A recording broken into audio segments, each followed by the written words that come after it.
कर्माणि लोकस्य सृजति प्रभो। तो अभी ये प्रभो, ये शब्द किसको बोला जा रहा है? जीवात्मा जो इस शरीर का प्रभु है। कुछ हद तक हम शरीर के नियंत्रक होते हैं। आप श्लोक बोल सकते हैं, न कर्तृत्वं न कर्माणि लोकस्य सृजति प्रभो न कर्म फल संयोगम। तो जब हम कर्म करते हैं उससे कर्म का फल आता है। न कर्म फल संयोगम, न तो हम कर्म के फल को निर्मित करते हैं। संयोग यहाँ पे मतलब होता है कि उससे संबंध, योग जोड़ना, उस तक पहुँचना। न कर्म फल संयोगम स्वभावस। स्वभावस मतलब यहाँ पे देखिए इसका अर्थ क्या है, पर ये प्रकृति के अनुसार हर व्यक्ति का स्वभाव होता है। तो स्वभावस्तु प्रवर्तते, प्रवर्तते मतलब वह कार्य कर रहा है। स्वभावस्तु प्रवर्तते। तो एक और बात दोहराते, न कर्म फल संयोगम, स्वभावस्तु प्रवर्तते। तो पूरा श्लोक अभी हम 3 बार दोहराएंगे, पर रिस्पॉन्सिवली हम साथ में बोलने का प्रयास करेंगे। साथ में, न कर्तृत्वं न कर्माणि लोकस्य सृजति प्रभो न कर्म फल संयोगम स्वभावस्तु प्रवर्तते। न कर्तृत्वं न कर्माणि लोकस्य सृजति प्रभो न कर्म फल संयोगम स्वभावस्तु प्रवर्तते। न कर्तृत्वं न कर्माणि लोकस्य सृजति प्रभो न कर्म फल संयोगम स्वभावस्तु प्रवर्तते। हरे कृष्ण। तो जब मैं साधारणतया क्लास लेता हूँ तो मैं प्रोजेक्टर होता है तो उस पर कुछ लिख के मैं एक्सप्लेन करता हूँ। इसका वील हैव दिस ऑल्सो। तो मैं 3 पॉइंट्स की चर्चा करूँगा। May be this will be better if you keep it like this. ठीक है, एक्चुअली शायद इसको निकाल, आपको सुनाई दे रहा है अभी? तो आई टॉक अबाउट 3 थिंग्स। पहले कॉन्टेक्स्ट, कि क्या चल रहा है, किस संदर्भ में बताया जा रहा है। फिर उसके बाद में हम कुछ इनसाइट्स देखेंगे कि ये श्लोक क्या बता रहा है, उसको समझने का प्रयास करेंगे। और फिर बाद में कुछ टेक अवे देखेंगे कि क्या सीख सकते हैं हम इससे। तो ये 3 पॉइंट्स में मैं आज का क्लास लूँगा और will keep some time for question answers also. तो I need 1 person to just keep wiping it. Can you do that? Thank you. तो अभी just wipe it off. हाँ अभी okay, I'll keep wiping. तो अभी जो है हम 3 चीज़ संदर्भ की चर्चा करते हैं। अभी गीता किस लिए बताई गई है? गीता जो किताब है उसका उद्देश्य क्या है? कॉन्टेक्स्ट मतलब हम चैप्टर देख सकते हैं, पर पहले बुक को देखते हैं। गीता का उद्देश्य क्या है? धर्म स्थापना है। ओके, आत्मा का ज्ञान है। आप सही बोल रहे हैं, पर मैं मेरा सवाल को और स्पेसिफिक करता हूँ कि मैं ओके हाँ, अर्जुन कंफ्यूज हो गया था क्या करना है। तो गीता में बहुत कुछ बताया गया है। तो क्या होता है कि कोई भी किताब होता है उसका एक टाइमली कारण होता है और एक टाइमलेस कारण होता है। तो टाइमलेस क्या है? जैसे अब धर्म की स्थापना करना है, आत्मा के ज्ञान है, भगवान की प्राप्ति है, वो क्या है? वो टाइमलेस है। वो टाइमलेस है, पर उसके साथ साथ एक टाइमली है, मतलब उस समय पे बताया गया है।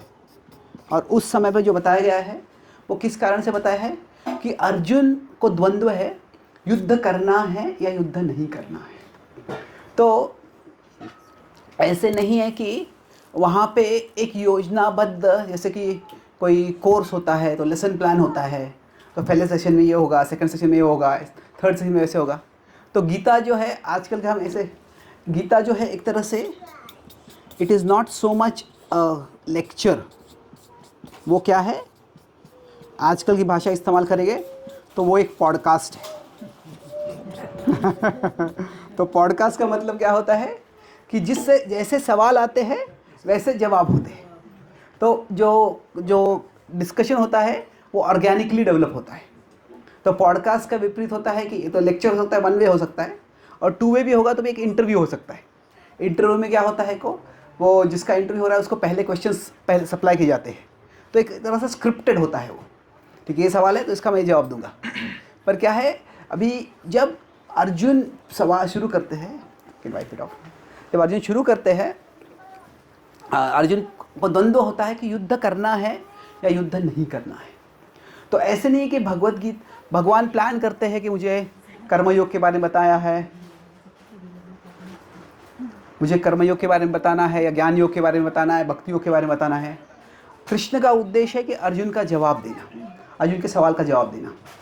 और जैसे अर्जुन के सवाल आते हैं उसके अनुसार कृष्ण अलग अलग विषयों के बारे में बोलने लगते हैं।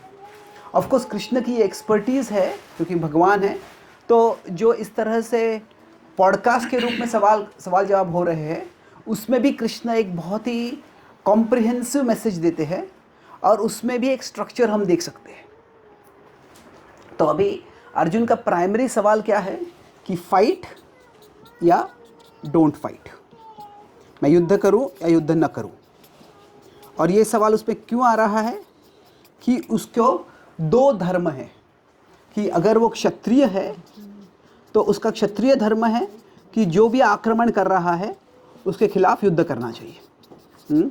तो कोई मान लीजिए पुलिस में है तो कोई राइटिंग कर रहा है तो उस पर लाठीचार्ज करना चाहिए, तो उसको गोली भी चलानी पड़ेगी आपको। पर मान लीजिए कोई राइटिंग कर रहा है और वो पुलिस ऑफिसर जो इंचार्ज है और जो राइटिंग कर रहे हैं दोनों एक ही कम्युनिटी के, तो अभी क्या है, ये मेरे लोग हैं, तो अभी इनसे युद्ध करना है, इन पे चार्ज करना है या नहीं करना है। तो क्या है, उसका कुल धर्म था कि डोंट फाइट। तो अर्जुन इन दोनों में टॉर्न हो गया है कि क्या है, एक और है उसका, ओके सॉरी, यहाँ पे क्या है कि दोनों वाइप ऑफ करता उतना ही। तो क्या है यहाँ पे, एक तरह से अर्जुन है कि अगर कुल धर्म करना है तो डोंट फाइट, क्षत्रिय धर्म करना है तो फाइट। और फिर अर्जुन क्या करते हैं, उनका विचार होता है कि उनका जो डिसीजन है, अभी कोई भी डिसीजन हमको लेते हैं तो हम इमीडिएट चीज़ें देखते हैं और कोई बड़ी चीज़ें भी देखते हैं। ठीक है, मुझे यहाँ पे नौकरी, इस कंपनी में नौकरी चाहिए, इस कंपनी में नौकरी करनी है, यहाँ पे नौकरी करनी है, इस कॉलेज में एडमिशन लेना है, उस कॉलेज में एडमिशन लेना है। तो हम एक जैसे देखते हैं कि कौन सा कॉलेज ज़्यादा महंगा है, कौन सा कॉलेज ज़्यादा सस्ता है, कौन सी कंपनी में ज़्यादा पैसा मिलता है, कुछ इमीडिएट फैक्टर्स देखते हैं। पर कुछ हम देखते हैं ठीक है ये कॉलेज का कॉस्ट कम है पर ये कॉलेज का रेपुटेशन भी अच्छा नहीं, इसमें करियर अच्छा नहीं होगा। तो एक शॉर्ट टर्म होता है, एक इमीडिएट होता है और एक लॉन्ग टर्म होता है। तो अर्जुन के लिए क्या होता है कि उसको लगता है कि फाइट करूँगा तो मुझे बॉन्डेज होगा, मैं बंधन में फंस जाऊँगा, कर्म बंधन में। तो ही इक्वेट्स फाइट विथ एक्शन। तो सोचता है कि मैं कार्य करूँगा तो बंधन में फंस जाऊँगा, और अगर मैं फाइटिंग नहीं करूँगा तो नो एक्शन। अगर मैं एक्शन नहीं करूँगा तो फिर क्या होगा, मैं कर्म बंधन में नहीं फंसूँगा, मैं लिबरेशन की ओर जाऊँगा। क्योंकि उसका भाव क्या है, वो सोच रहा है कि कोई युद्ध क्यों करेगा, युद्ध इसलिए करेगा कि राज्य की प्राप्ति चाहिए। मतलब क्या है, कुछ इच्छा है, कुछ आसक्ति है, तो कुछ प्राप्त करने की इच्छा है, तो उसके कारण अगर मैं कार्य कर रहा हूँ तो बंधन में मुझे फंसाएगा मुझे। और अगर मैं युद्ध नहीं करूँगा मतलब मैं अनासक्त हो रहा हूँ, और अनासक्ति जो है वो कर्म बंधन से मुक्ति का मार्ग है। तो इसीलिए अर्जुन सोचता है कि शॉर्ट टर्म और लॉन्ग टर्म। शॉर्ट टर्म में क्या है, मेरे कुल के लोगों का मुझे विनाश नहीं करना है, और लॉन्ग टर्म में क्या है, मुझे मुक्ति प्राप्त करनी है। तो इसीलिए अर्जुन की शुरुआत इस बात से होती है कि not fighting is better than fighting. तो अभी भगवान अर्जुन को क्या बताते हैं कि ये इतना सिंपल नहीं है कि एक्शन और नो एक्शन मतलब रिनंसिएशन कह सकते हैं। तो एक्शन और रिनंसिएशन ये इतना सिंपल नहीं है, क्योंकि क्या है, एक्शन जो है वो अलग अलग पद्धति से हो सकता है। जो एक्शन है वो 3 स्तर पे हो सकता है। Get closer here. तो एक्शन जो है वो सेल्फलेस हो सकता है, एक्शन जो होता है वो सेल्फिश हो सकता है, और एक्शन जो हो सकता है वो सेल्फ डिस्ट्रक्टिव हो सकता है।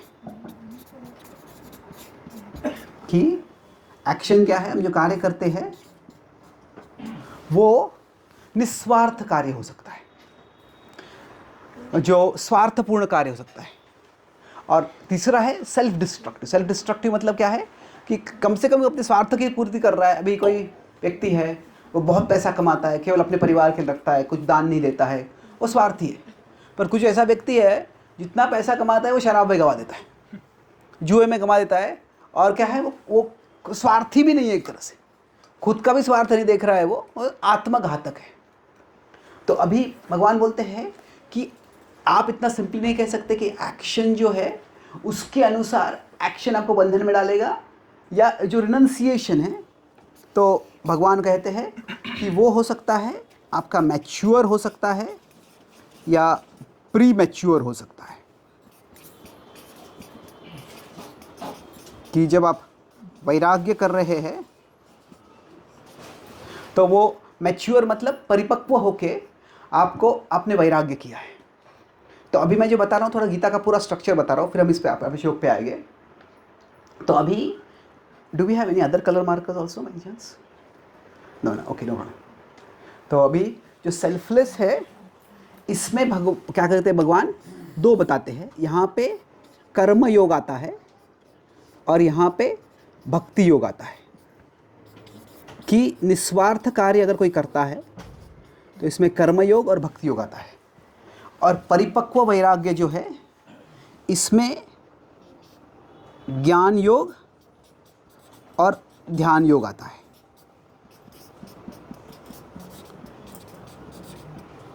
तो अभी मैं यहाँ पे पूरे गीता में जो कुछ हो रहा है उसका एक आपको ओवरव्यू दे रहा हूँ। तो अभी भगवान क्या बोलते हैं कि आपको जो करना है, सेल्फलेस एक्शन अच्छा है और मैच्योर रिनंसिएशन अच्छा है। आपको वहाँ से दिख रहा है या नहीं दिख रहा है? You can come here if you like it.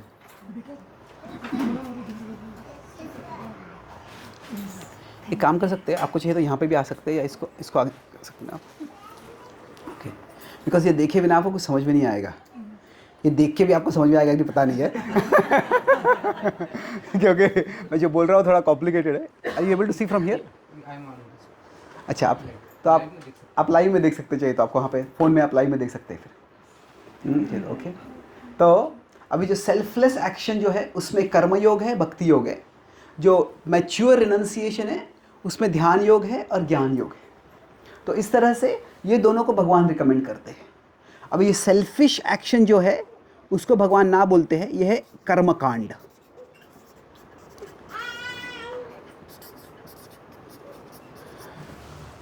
और जो सेल्फ डिस्ट्रक्टिव एक्शन है उसको तो डेफिनेटली ना बोलते हैं, यह है विकर्म।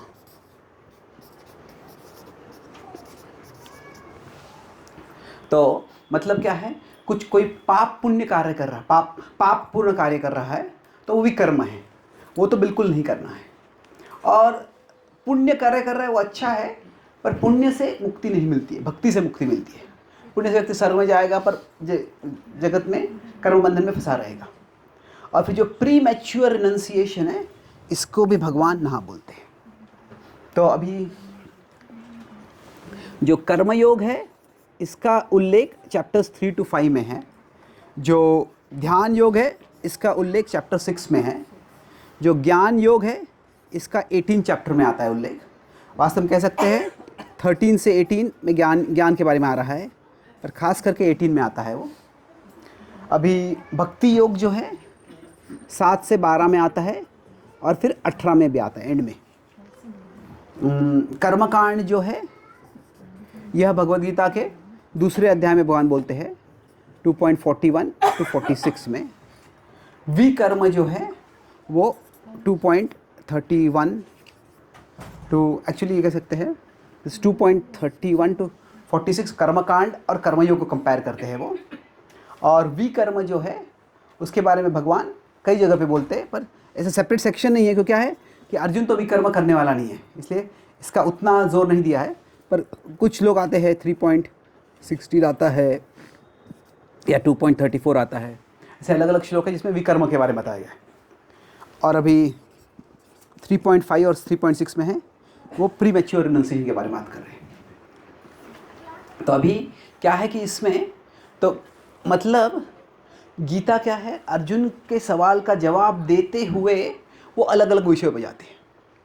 तो मान लीजिए अभी इसको उदाहरण दे सकते हैं, मान लीजिए हमारा बच्चा बीमार है और हम डॉक्टर के पास जाते हैं। कोई मल्टी स्पेशलिटी कोई हॉस्पिटल है या इंटीग्रेटेड मेडिसिन, यहाँ पे एलोपैथी है, आयुर्वेदा है, नेचुरोपैथी है, होम्योपैथी है, अलग अलग पैथीज है उसमें। तो अभी जब हमारा बच्चा बीमार होता है तो हमको कोई एलोपैथी पे या आयुर्वेदा पे या होम्योपैथी पे लेक्चर की ज़रूरत नहीं है। हमको हमारा प्राइमरी क्या कंसर्न है कि बच्चा कैसे ठीक होगा। तो अभी मान लीजिए थोड़ा सीरियस बीमारी है बच्चे को, तो फिर डॉक्टर फिर बोलेंगे ठीक है ये ट्रीटमेंट है, ये ट्रीटमेंट एलोपैथी का एक ट्रीटमेंट है, और फिर ये नेचुरोपैथी का ट्रीटमेंट है, ये आयुर्वेदा का ट्रीटमेंट है। तो फिर हमारा प्राइमरी कंसर्न क्या है कि बच्चे को ठीक कैसे करना है, और उसके लिए एक तरह से तुलनात्मक रूप से अलग अलग ट्रीटमेंट बताए जा सकते हैं। तो वैसे क्या है, अर्जुन का उद्देश्य क्या है कि मुझे युद्ध करना है या नहीं करना है, वह अर्जुन का सवाल है, और उसके लिए अलग अलग मार्ग बताए जा रहे हैं उस जवाब में। और जैसे अभी कोई डॉक्टर होता है तो आपसे हम सवाल पूछते हैं, ठीक है इसका क्या साइड इफेक्ट होगा, इसका ये क्या होगा। जैसे अर्जुन सवाल पूछे जाते हैं वैसे कृष्ण जवाब देते रहते हैं। तो ये जो है एक तरह से ये पूरा गीता के स्ट्रक्चर का ओवरव्यू है। तो इसमें अभी हम कहाँ हैं, आज का श्लोक का कौन से सेक्शन में है? हाँ, कर्मयोग में। Okay, thank you. Green and this is blue. Okay, तो अभी हम कर्मयोग के सेक्शन में हैं। तो you can wipe this of ना। तो अभी हम इस कर्मयोग के सेक्शन में, तो अभी क्या हो रहा है हम चर्चा करते हैं कि अभी एक तरह से भगवान जो तीसरे अध्याय में बताते हैं और पांचवें अध्याय में बताते हैं उसमें काफ़ी हद तक सिमिलैरिटीज़ है, पर क्या है उसमें थोड़ा और डीपर जा रहे हैं। तो पहले एक तरह से दूसरे अध्याय में भगवान अपना एसेंस दे देते। प्रभुपाद जी कहते हैं this contents of the Gita summarized. दूसरा अध्याय जो है गीता का एक तरह से वो सार है वो। पर क्या है अभी वो सब कुछ इतना टेक्निकल है और इतना ब्रीफली बोल दिया गया है कि अर्जुन को समझ भी नहीं आता है। तो अभी क्या होता है, अर्जुन सोचते हैं कि भगवान अंतरंग शांति की बात कर रहे हैं। भगवान कहते हैं कि जब तुम वास्तव में निस्वार्थ भाव से कार्य करोगे तो तुमको शांति मिलेगी। कई बार दूसरे अध्याय के अंत में भगवान शांति की बात करते हैं, पर अर्जुन क्या है युद्ध रणभूमि में है, तो अर्जुन शांति का मतलब था युद्ध न करना। तो अर्जुन बोलता है एक तरह से तुम अंतरंग शांति की बात कर रहे हो, दूसरे मुझे बोल रहे कि युद्ध करो, तो तुम क्या दो चीज़ें बोल रहे हैं, स्पष्ट रूप से कुछ बताओ मुझे। तो वो तीसरे अध्याय में भगवान कर्मयोग के बारे में बात करते हैं। अभी वही जो उल्लेख है वो पांचवें अध्याय में आएगा। तो अभी तीसरे अध्याय में क्या कर रहे हैं, वो पहले बताते हैं कि कर्मयोग क्यों करना चाहिए। क्योंकि अगर व्यक्ति को अगर वो आसक्ति है तो आसक्ति होगी तो वो वास्तव में वैराग्य को स्वीकार नहीं कर सकता है। तो अभी कैसे है कि दो चीज़ें हैं, एक है फ्रस्ट्रेशन और दूसरा है रिनंसिएशन।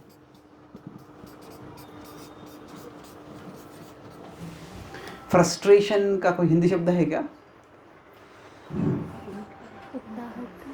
सॉरी, उत्ताहट, उकताहट। जिनको शब्द पता नहीं है वो सुन के वो फ्रस्ट्रेट हो जाएंगे शब्द को। उकताहट, अच्छा ओके। आपका निराशा is more like detection. Frustration मतलब क्या, हम प्रयास कर रहे हैं पर कुछ नहीं हो रहा है। पर आपको सबको फ्रस्ट्रेशन शब्द पता है, चिड़चिड़ाहट हो सकता है, तनावपूर्ण, tension, that's right, all of it is there. So अभी फ्रस्ट्रेशन और रिनंसिएशन क्या ये एक समान है? नहीं। क्या है कि मैं जब पुणे में था 10-15 साल पहले, तो मैं कुछ बिहारी आश्रम में था। तभी एक युवक आया और वो कह रहा था कि मुझे ब्रह्मचारी बनना है। अभी सॉरी तो अभी वो बोल रहा है मैं ब्रह्मचारी बनने आया। तो ज़्यादा मंदिर, तो उस समय मंदिर छोटा था, हम सबको जानते थे कौन कौन मंदिर में आता है, कब आता है, तो ज़्यादा कोई मंदिर में नहीं आ रहा था। बोले कि तुम सीरियस हो ब्रह्मचारी बनने के लिए? तो बोले ब्रह्मचारी बनने का प्रोसेस क्या है बताओ मुझे। तो तुम सीरियस तुम क्यों तुम सीरियस हो, सीरियसली आप ब्रह्मचारी बन जाते हो? तो बोला मैं संडे को फैसला करने वाला हूँ। बोला संडे को क्या होने वाला है? बोला कि मैंने एक लड़की को प्रपोज किया है, अगर वो ना बोलेगी तो मैं ब्रह्मचारी बन जाऊँगा। तो अभी वो क्या है, ये फ्रस्ट्रेशन, ये रिनंसिएशन नहीं है, ये फ्रस्ट्रेशन है। फ्रस्ट्रेशन और रिनंसिएशन में फ़र्क क्या है? एक तरह से वो फ़र्क है जो है स्टार्विंग और फास्टिंग में फ़र्क है, कि भूखा रहना और उपवास करना, इन दोनों में जो फ़र्क है वह है, इन दोनों में फ़र्क है। तो क्या है अभी, एक तरह से एक होता है डिज़ायर और दूसरा होता है एबिलिटी। कुछ प्राप्त करना है, प्राप्त करने की इच्छा है और वो प्राप्त करने की क्षमता होनी चाहिए। साधारणतः हमको यश प्राप्त करना है, हमको पैसा प्राप्त करना है, तो डिज़ायर है, और फिर कुछ आप कुछ नौकरी कर सकते हो या चोरी कर सकते हो जो भी है, कुछ आपको पैसा प्राप्त करना है, डिज़ायर और एबिलिटी होना चाहिए। तो अभी रिनंसिएशन और फ्रस्ट्रेशन में बहुत फ़र्क है। फ्रस्ट्रेशन में क्या है, डिज़ायर है पर एबिलिटी नहीं है। रिनंसिएशन में डिज़ायर है, सॉरी एबिलिटी है पर डिज़ायर नहीं है। जब फास्टिंग कर रहे हैं तो एबिलिटी है खाने की हमको, पर न खाने की हमने काम में फैसला किया हुआ है। तो कई बार क्या होता है, भगवान कहते हैं जो प्री मैच्योर रिनंसिएशन है वो क्या है, एक कुछ डिज़ायर है पर डिज़ायर पूरी नहीं हो रही है, इसे छोड़ दो, उसको वैराग्य ले लो बोलते हैं। पर क्या है, वो डिज़ायर अभी तक है, बाद में अपॉर्चुनिटी मिल जाएगा तो वापस वो डिज़ायर आ जाएगा ऊपर। तो इसीलिए भगवान बोलते हैं आप प्री मैच्योर रिनंसिएशन मत लो। तो ये तीसरे अध्याय में वो कर्मयोग के बारे में उल्लेख करते हैं। फिर चौथे अध्याय में जो ज्ञान हमें ज़रूरी है जिससे कि हम कर्मयोग के भाव से कार्य कर सकते हैं। बहुत से लोग कहते हैं मैं नौकरी कर रहा हूँ वो कर्मयोग है, ज़रूरी नहीं है वो कर्मयोग है। क्या है कि उसमें योग होना ज़रूरी। योग मतलब क्या है, एक निस्वार्थता की भावना होनी चाहिए कि मैं परम सत्य के लिए ब्राह्मण्य आधाय कर्माणि, कुछ श्लोक पहले आपने देखा होगा 10वें श्लोक पे कि ब्राह्मण्य आधाय कर्माणि, कि हमें कुछ दिव्य ज्ञान होना चाहिए, कुछ दिव्य प्राप्ति। अभी क्या है, किसके लिए हम कार्य कर रहे हैं वो अगर पता नहीं है तो फिर क्या होगा, वो जो है तभी कर्मयोग होगा। कुछ दिव्य है पर क्या है वो पता नहीं है, मतलब क्या है, वो ब्रह्मन हो सकता है, वो परमात्मा हो सकता है, भगवान हो सकते हैं, कुछ तो दिव्य है मुझे प्राप्त करनी है, तो वो कर्मयोग है। भक्ति योग क्या है कि एक परम पुरुषोत्तम सर्वाकर्षक भगवान है, उनके पास मुझे जाना है। तो कर्मयोग और भक्ति योग का फ़र्क हम देखना है, आई जस्ट एक्सप्लेन ब्रीफली। और फिर क्योंकि हम कर्मयोग पर चर्चा कर रहे हैं और कर्मयोग में जो चेतना है उसके बारे में जो श्लोक में बताया जा रहा है, तो वो चेतना हम भक्ति योग में कैसे अप्लाई कर सकते हैं। कि मान लीजिए, दो उदाहरण हो सकते हैं। मान लीजिए कोई अस्पताल में है और चाहता है कि मैं अस्पताल से मुझे डिस्चार्ज होना है, और अस्पताल में क्या होता है, रिस्ट्रिक्शन होता है, ठीक है इसी बेड में रहो, यहाँ कोई इतना ही चल सकते हैं, बाहर नहीं आ सकते आप। तो उसका इच्छा क्या है, मुझे बाहर जाना है, कुछ भी करके मुझे इस अस्पताल से बाहर जाना है। तो वो क्या है, एक तरह से मोक्ष की इच्छा है। या मान लीजिए कोई जेल में है, उसको जेल से बाहर निकलना है, पर अभी जेल से बाहर निकल के क्या करना है, हॉस्पिटल से बाहर जाके क्या करना है। भक्ति योग में क्या है कि हाँ, ये अस्पताल के बाहर मेरा एक परिवार है, I have my loved ones, उनसे मुझे संबंध वापस जोड़ना है। कोई जेल में भी होगा, शायद उसके परिवार वाले हैं, उनसे वापस संबंध जोड़ना है, तो उसके साथ मुझे जीवन जीना है। तो कर्मयोग में क्या है, अस्पताल के बाहर या जेल के बाहर क्या है वो पता नहीं है, पर इतना पता है कि अस्पताल, ये जेल, ये जो है ये अच्छी चीज़ नहीं है, इससे बाहर निकलना ज़रूरी है। जो कर्मकांड क्या है, वो अस्पताल में ही और अच्छे बेड में जाना है। अरे ये बेड जो है ना, ये क्या है, ये third level bed, third class bed है, वो मेरा फर्स्ट क्लास जो बेड है उसमें जाना है मुझे। पर आप अस्पताल नहीं हो अब तक। तो अस्पताल से बाहर निकलना मतलब मोक्ष प्राप्त करना, वो कर्मयोग का उद्देश्य है। भक्ति योग का उद्देश्य क्या है कि हाँ, इस भौतिक जगत जो बंधन की जगह है, इससे बाहर निकलना है हमको, पर इसके परे और एक बहुत बड़ा जीवन है। और क्या है, उसमें भगवान से हमारा पर्सनल संबंध है, और वो संबंध को हमें प्रस्थापित करना है, वह भक्ति योग का उद्देश्य है। तो अभी दोनों में, कर्मयोग हो या भक्ति योग हो, उसमें फ्रस्ट्रेशन और रिनंसिएशन दोनों अलग अलग है ये। तो अभी इस श्लोक में अभी कोई निष्काम भाव से सेल्फलेसली कार्य करना है, तो सेल्फलेसली कार्य कैसे करेगा वो, तो उसके बारे में इस श्लोक में चर्चा की गई। तो अभी तक हमने जो है कॉन्टेक्स्ट के बारे में चर्चा की थी, तो अभी हम इनसाइट्स और टेक अवे की ओर जाएंगे। इन पर अभी तक किसी कोई सवाल है? Okay, good.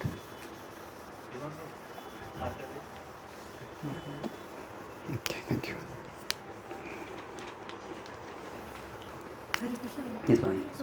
मैच्योर रिनाउंसिएशन में आपने ध्यान बताया। हाँ, तो मतलब ध्यान योग और अच्छा सवाल है कि मैंने मैच्योर रिनाउंसिएशन में ध्यान योग और ज्ञान योग बताया था। तो क्या है, जो भगवान, जैसे मैं बताया था, गीता का एक टाइमली संदेश है, टाइमलेस संदेश है। तो अभी ऐसे गीता में कहीं भी भगवान कर्मयोग, ज्ञान योग, ध्यान योग का खंडन नहीं करते हैं, पर वो भक्ति योग को रेकमेंड करते हैं। तो ये दो अलग चीज़ें हैं। क्या है कि वो ऐसे नहीं कहते कर्मयोग बुरा है, वो कहते हैं निश्रेयस्त कराव भव, जो कर्म का मार्ग है या एक्शन का मार्ग है या रिनंसिएशन का मार्ग है, दोनों से तयोस्तु दोनों अच्छे हैं। क्या है फिफ्थ चैप्टर का सेकंड श्लोक क्या है? का कर्म 5.2 इज व्हाट? कर्म उभाव अपि, हाँ, निःश्रेयस कराव भवतु, संन्यास कर्मयोगश्च निःश्रेयस कराव भवतु। तो संन्यास, रिनंसिएशन लेना है या कर्म करना है, दोनों से निःश्रेयस प्राप्त हो सकता है। मतलब क्या है, एक तरह से कह सकते हैं कि अगर ये भौतिक स्तर है और ये आध्यात्मिक स्तर है, तो सारे योगों से व्यक्ति जो है, जो आध्यात्मिक स्तर पे प्राप्त कर सकता है। क्या है वो? कर्म योग हो, ज्ञान योग हो, ध्यान योग हो या भक्ति योग हो, सबसे प्राप्त कर सकता है। पर अभी इसमें क्या है, जो बताते थे, भक्ति योग में व्यक्ति भगवान से एक पर्सनल, जो कृष्णा है उनसे एक पर्सनल रिलेशनशिप डेवलप कर सकता है, पर सबसे मोक्ष प्राप्त हो सकता है। ऐसे कभी कोई डॉक्टर होते हैं, क्या होता है, कोई आयुर्वेद होगा, आयुर्वेदिक डॉक्टर के पास जाते हैं, तो हम जाते हैं तो आधा टाइम जो है वो एलोपैथी के खंडन में डाल देते हैं, या फिर होम्योपैथी जाते हैं तो वो एलोपैथी का खंडन करते हैं। तो क्या होता है, ठीक है एलोपैथी में प्रॉब्लम होगा, पर मेरा प्रॉब्लम कैसे सॉल्व करना है आप वो मुझे बताओ। तो कोई अगर इंटरडिसिप्लिनरी हॉस्पिटल होगा तो उसमें क्या होता है, ठीक है अलग अलग डिसिप्लिन है और वो सब साथ में कार्य कर रहे हैं, तो जिसको पेशेंट का जो प्रेफरेंस है, डॉक्टर का जो रिकमेंडेशन है, उसके अनुसार वो कार्य करते हैं। तो अभी कैसे है, गीता का जैसे बताया था टाइमली और टाइमलेस। तो टाइमलेस दृष्टि से देखे तो चारों योग जो है उससे वो व्यक्ति को भगवान को ले जा सकते हैं। भक्ति योग जो है उसको रेकमेंड करते हैं क्योंकि वो थोड़ा ईजियर है, उसके हम चर्चा करेंगे बाद में समय मिलेगा तो। पर स्पेसिफिकली जो टाइमली दृष्टि से है, क्योंकि क्या है वहाँ पे अर्जुन को धर्म के लिए युद्ध करना है, और टाइमली दृष्टि से जो है भगवान कहते हैं कि तुम जो एक्शन का मार्ग है उसको चुनो, तुम रिनंसिएशन का मार्ग मत चुनो। क्योंकि क्या है वहाँ पे you can act as an instrument of God's will. तुम भगवान के शरणागत होकर तुम भगवान का निमित्त बन के कार्य कर सकते हो, निमित्त मात्रम भव सव्यसाची। तो इसीलिए भक्ति योग एक टाइमलेस दृष्टि से रिकमेंड करते हैं भगवान, पर खास करके टाइमली दृष्टि से अर्जुन के लिए जो भक्ति योग का भाव क्या है, वो मोड ऑफ एक्शन है कि आप एक्शन से कार्य करके आप मोक्ष प्राप्त कर सकते हैं। आप अल्टीमेट डेस्टिनेशन जो है, जो मोक्ष के परे है, पर प्रेम भक्ति है, उसको प्राप्त कर सकते हो।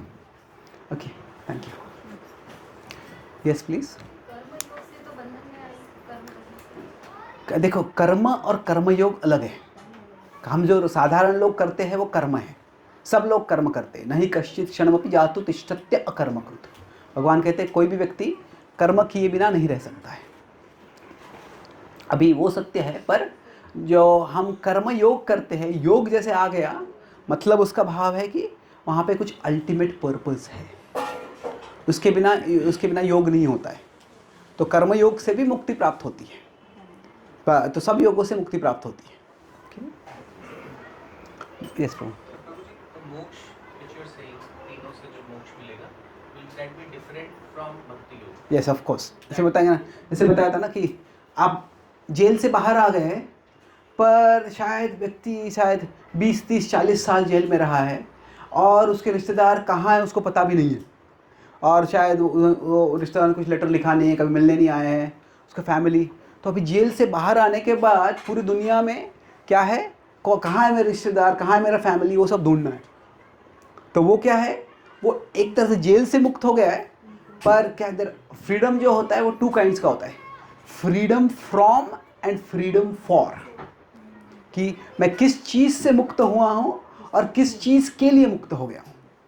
तो क्या है, जो मोक्ष के 2 पार्ट है, जो फ्रीडम फॉर फ्रॉम जो है वो सब योगों से मिलता है, कि सब योगों से अगर आप अच्छी तरह से योग करोगे वो, तो इस भौतिक जगत से, मतलब क्या है, लस्ट, एंगर, ग्रीड, इन सब से जो है मोक्ष मिल जाएगा। पर वो फ्रीडम के साथ करना क्या है, तो अगर भक्ति योग मतलब क्या है, जेल में होते हुए भी व्यक्ति जो अपने परिवार वाले हैं उनसे खत लिखता है, उनसे संबंध जोड़ता है, और फिर जब वो बाहर निकलता है तो परिवार वाले उनको वेलकम करने के लिए है वहाँ पे रहे। तो इसीलिए जो क्वालिटी ऑफ लिबरेशन है वो सब्सटैंशियली डिफरेंट है। एक और क्वेश्चन आता है तो डेस्टिनेशन क्या होगा and how long you will stay? कर्म योगा है तो क्या डेस्टिनेशन रहेगा? भक्ति योगा में 2 लोग का इज द डेस्टिनेशन। कंफ्यूजन आता है कर्म योग, ज्ञान योग और ध्यान योग में, what is the destination of that yogi और कर्म योगी? तो अभी किसका क्या डेस्टिनेशन होगा ये वास्तव में बताना बहुत आसान नहीं है, क्योंकि क्या है, हम कह सकते हैं भक्ति योग का डेस्टिनेशन हो गया भगवान के पास जाएगी, पर भक्ति योग का भी कितने अच्छे से प्रैक्टिस कर रहा है, व्यक्ति की चेतना भी महत्वपूर्ण है। तो इसीलिए अभी कई बार क्या होता है कि एक कंसेप्ट के स्तर पे हम चारों को सेपरेट कर सकते हैं, पर आजकल के भारत के समाज में हम देखेंगे या हिंदू धर्म में देखेंगे तो जो ज्ञान योग, ध्यान योग करते हैं वो भक्ति करते थोड़ा बहुत, जो कर्मयोग होते हैं वो भक्ति करते हैं। तो इसलिए क्या है कि एक कैटेगोरिकली डिसमिस कर देना कि ये व्यक्ति जो है ये कर रहा है इसलिए ये डेस्टिनेशन होगा, ऐसे हमें नहीं करना चाहिए। तो पर ब्रॉडली स्पीकिंग अगर कोई साधारणतया ज्ञान योग या ध्यान योग कर रहा है, भाई ज्ञान योग कर रहा है तो वो ब्रह्म ज्योति में जाते हैं, ध्यान योग कर रहे हैं तो उनकी वो परमात्मा की संकल्पना क्या है उस पर निर्भर है। अगर वो परमात्मा की संकल्पना क्या है कि मुझे परमात्मा बनना है, तो मैं ही वो परमात्मा हूँ, तो फिर वो ब्रह्म नहीं जाएंगे। पर अगर उनकी संकल्पना ये है कि ये परमात्मा, I want to admire this so glorious, तो मुझे इसको ये एडमायर करना है, इसको इसके ओर आकर्षित हो गया, तो फिर वो आध्यात्मिक जगत में जाएंगे, पर अधिकांश में शांत रस में रह के वो भगवान को एडमायर करेंगे। अभी जो कर्मयोग में होता है, तो कर्मयोग में जो परम सत्य की संकल्पना है उस पर निर्भर है। अगर कर्मयोग में थोड़ी भक्ति भी है तो फिर क्या होगा, शायद वो उनको भक्तों का संग मिल जाएगा, इस जन्म में मिलेगा, अगले जन्म में मिलेगा, और भक्ति योग के आ सकते हैं। तो कर्मयोग करते हुए वो अगर ब्रह्म ज्योति जो निर्विशेषवाद का भाव है तो वो उधर चले जाएंगे। Okay, thank you. तो अभी जो till what time should the class be? Till 1, okay. All of you tolerate me for a long time now. ठीक है, तो अभी जब हम सब योगों से हम भक्ति आध्यात्म की ओर प्रगति कर सकते हैं, पर फिर भी इसमें वही जो 5वें अध्याय में भगवान कर्मयोग के बारे में बता रहे हैं, 3रे अध्याय में वही बता रहे हैं, पर कर्मयोग के बारे में एक दूसरी दृष्टि से वो बता रहे हैं। तो अभी यहाँ क्या बता रहे हैं कि जब व्यक्ति सही में समझता है कि मैं शरीर नहीं हूँ, मैं आत्मा हूँ, तो फिर उसका ऑपरेशनल कार्य कैसे होता है। फिर डिलीट दिस। तो अभी इस श्लोक में क्या बताया गया है, न कर्तृत्वम न कर्माणि लोकस्य सृजति प्रभु न कर्मफल संयोगम स्वभावस्तु प्रवर्तते।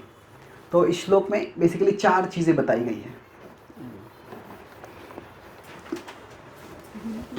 तो हम कह सकते हैं 4 लाइन है, A, B, C और D श्लोक में। So I do, I make others do, मैं करता हूँ, मैं दूसरों से करवाता हूँ। आई गेट रिजल्ट्स, मैं फल की प्राप्ति कराता हूँ। तो भगवान कहते हैं ये तीनों जो है ये गलत है। न कर्तृत्वम न कर्माणि लोकस्य न कर्तृत्व मतलब मैं करता हूँ, ये गलत है। न कर्तृत्वम न कर्माणि लोकस्य सृजति, मैं दूसरों से करवाता हूँ, ये भी गलत है भगवान कहते हैं। और न कर्म फल संयोगम, तो मैं जो कर्म का फल प्राप्त करता हूँ वो मैं प्राप्त करता हूँ। आई गेट रिजल्ट्स, ये भी गलत है। सत्य क्या है? स्वभावस्तु प्रवर्तते, नेचर एक्ट्स। तो स्वभाव का अर्थ हम थोड़ा विश्लेषण करेंगे। तो अब ये नेचर, निसर्ग कार्य करता है। अभी एक तरह से ये जो बताया जा रहा है काफ़ी विचित्र लग सकता है कि अभी मान लीजिए इस कार्यक्रम के बाद प्रसाद है, मानने की ज़रूरत नहीं, प्रसाद है पर अभी जिसने प्रसाद बनाया है शायद कोई आइटम अच्छा नहीं बना है और बोलते हैं ये अच्छा नहीं बना है, मैं करता नहीं हूँ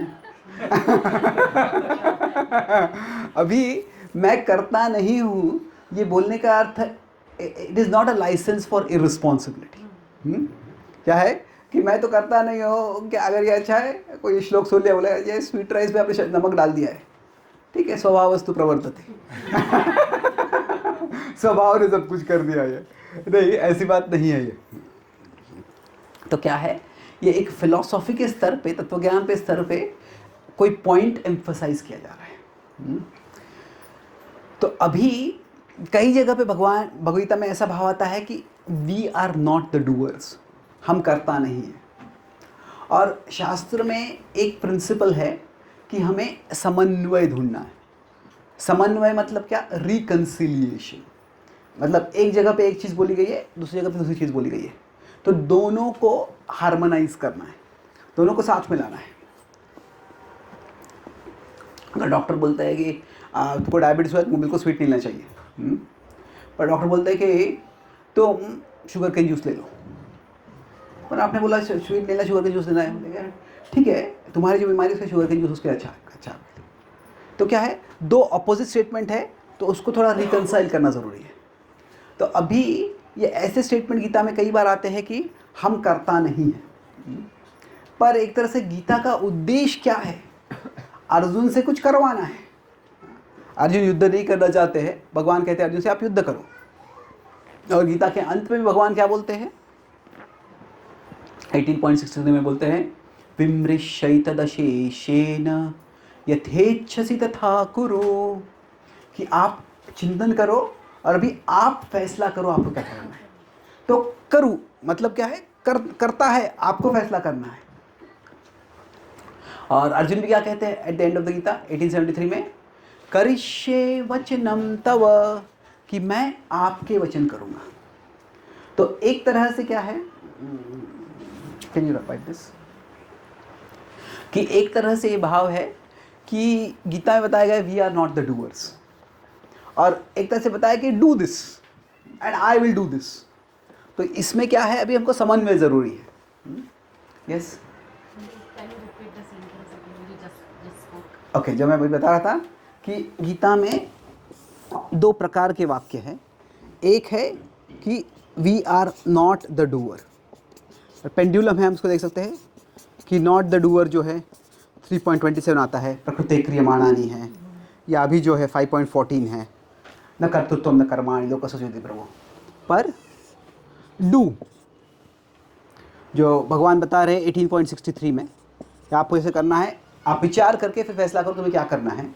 और फिर अर्जुन भी बोलते हैं 18.73 में कि मैं आप जो बोलोगे वो करूँगा। तो क्या हम डूअर है या नहीं है? तो अभी कई बार क्या होता है, शास्त्रों से हम एक वाक्य ले लेते हैं और एक वाक्य लेके उसको एब्सोल्यूट कर देते हैं। तो क्या है, समन्वय का मतलब क्या है, हमको संदर्भ देख के समझना है। तो अभी इसका जो रिकंसिलिएशन आता है गीता में ही किया गया है, we are not the sole doer, हम अकेले कर्ता नहीं हैं, वी आर द डूअर्स। ये 18.16 में बताया गया है। 18.14 तत्रैवं सति कर्तारम, इज 18.16 आई थिंक, या इट इज, या it not 18.14 is 5 factors of action. नहीं, मैं जो बताया 18.16 जो है, तत्रैवं सति कर्तारम आत्मानां केवलं तु यः पश्यत्य अकृत बुद्धित्वान् न स पश्यति दुर्मतिः।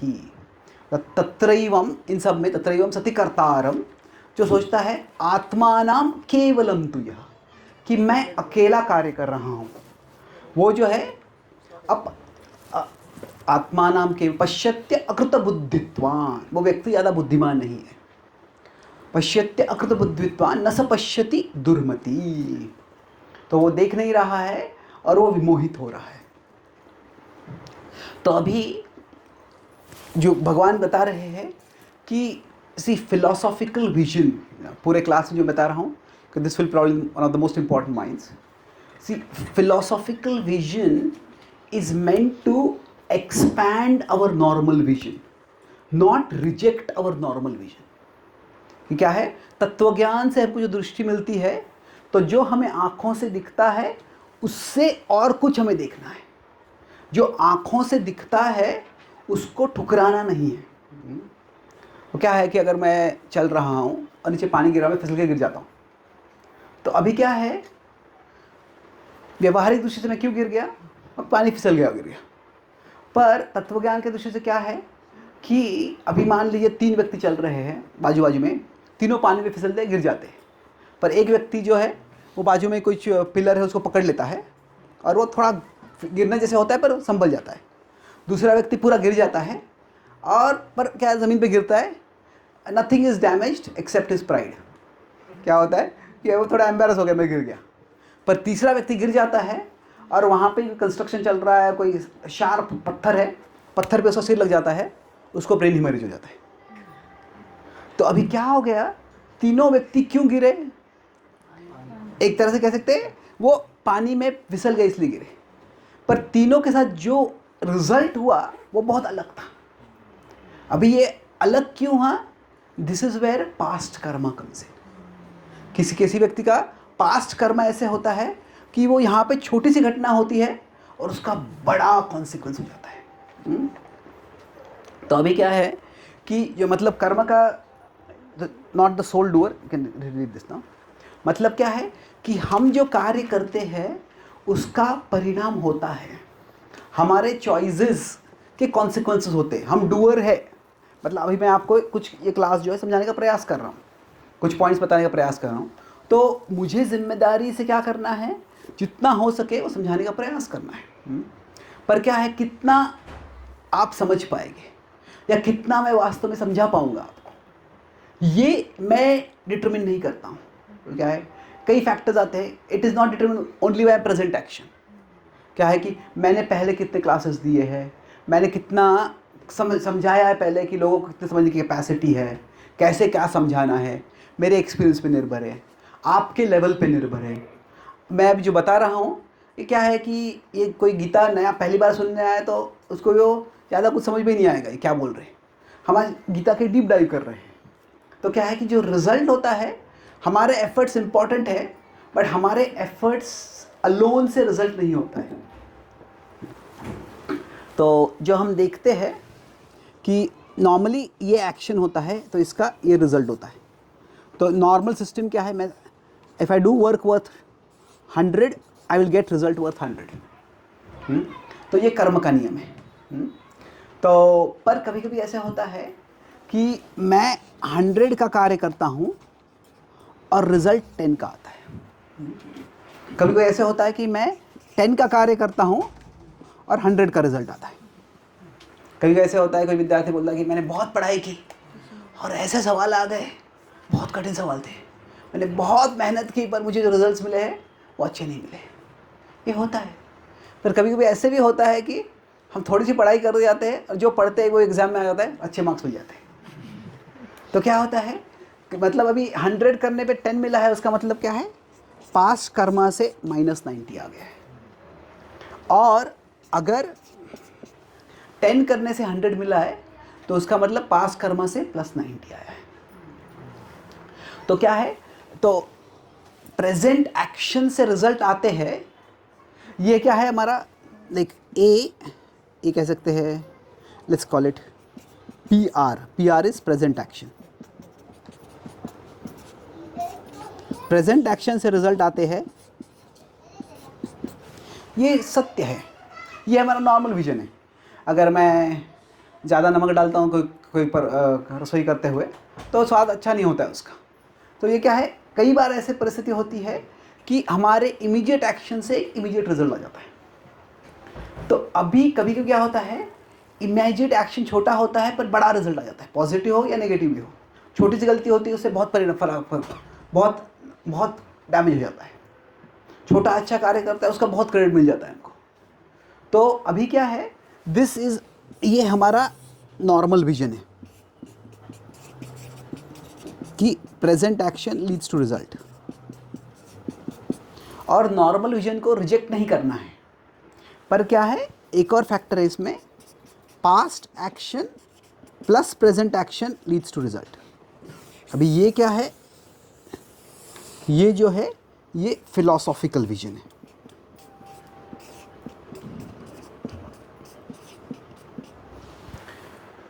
तो philosophical vision is not a rejection of normal vision, it is a extension of normal vision. कि ज्ञान की दृष्टि से हम जो देखते हैं तो क्या है कि हमारी जो व्यावहारिक दृष्टि है उसको हम स्वीकार करते हैं, पर इसके अलावा भी और कुछ हो रहा है। तो इसलिए हम कहते हैं कि हम कर्ता नहीं हैं। इसका मतलब क्या है कि मैं इकलौता करता नहीं हूँ। मतलब क्या है, कभी कभी ऐसे लगेगा कि मैं इकलौता करता हूँ, कभी कभी ऐसा हो सकता है कि मैं जितना कार्य करता हूँ उतना मुझे फल मिल जाता है, पर बहुत बार ऐसे होता है कि वैसे नहीं होता है। तो अभी कर्मयोग में जो डिटैचमेंट आता है, जो फल से अनासक्त होकर कार्य करने का भाव होता है, वो कैसे आता है, ये फिलॉसॉफिकल विजन से आता है। क्या है कि मैं जो कर्म करूँगा उसका कितना फल मिलने वाला है वह केवल मेरे कर्म पे निर्भर नहीं है, वह जो है, और या मेरे वर्तमान कर्म पे निर्भर नहीं है, बहुत कुछ और उसके लिए होता है। स्वभावस्तु, बहुत कुछ उसमें फैक्टर्स होते हैं। स्वभावस्तु प्रवर्तते, तो यहाँ पे बताया गया है। इसका मतलब क्या है कि अभी एक तरह से कह सकते हैं, मैं वर्तमान में जो कर्म कर रहा हूँ वह वर्तमान कर्म करने की क्षमता भी मुझे एक तरह से निसर्ग से आई है। अभी मैं कुछ बोल रहा हूँ, अभी मैं विचार करके अच्छी तरह से बोलने का प्रयास कर रहा हूँ, पर मुझे पता नहीं है कि कैसे मेरे मन में जो विचार आते हैं वो कैसे मेरे गले के माध्यम से ध्वनि के रूप में बाहर आते हैं। ये मैकेनिज़्म जो है हमको कितने लोगों को पता है। तो अगर मेरा जो प्रेजेंट एक्शन भी हो रहा है उसमें प्रकृति का बहुत रोल है इसमें। तो इसलिए क्या है, स्वभावस्तु प्रवर्तते। अभी एक व्यक्ति मैं जो खुद कर रहा हूँ वो, अभी जो इसमें कहता है वी आर, तीन चीज़ें बताई थी कि I am not the doer, I don't make others do things, मैं खुद नहीं करता हूँ, मैं दूसरों से करवाता नहीं हूँ, और मैं कर्म का फल नहीं प्राप्त करता हूँ। तो स्वभाव तीनों में आता है। मतलब क्या है कि अभी मैं बोलने का प्रयास कर रहा हूँ, अगर मान लीजिए मेरी खांसी हो जाएगी, ज़्यादा खांसी हो गई तो मैं बोल नहीं पाऊँगा, तो मैं जब बोल रहा हूँ तभी भी I am not the sole doer. मैं जब बोल रहा हूँ तभी भी प्रकृति जो है, स्वभाव जो है वो नहीं होगा तो मैं बोल नहीं पाऊँगा। अभी मैं बोल रहा हूँ, उसके बाद में अभी आप कुछ समझ पाओगे कि नहीं, मैं आपको बता रहा हूँ कुछ, वो मैं निर्धारित नहीं कर सकता हूँ, वो आप पे निर्भर है। आपका मन कहाँ है, आपकी बुद्धि कहाँ है, आपके बाकी जीवन में क्या चल रहा है। तो न कर्माणि लोकस्य सुयुति प्रभु, उसमें क्या है, उसमें भी स्वभावस्तु प्रवर्तते, स्वभाव आता है। अभी मेरे क्लासेस जो होते थोड़े एनालिटिकल होते हैं, थोड़े नहीं काफ़ी एनालिटिकल होते हैं तो अभी कुछ लोगों को क्लासेस अच्छे लगते हैं, कुछ लोगों को लगता है कि एक बार बता देते मुझे कि आपका क्लास सुनता हूँ तो दिमाग से धुआं आता है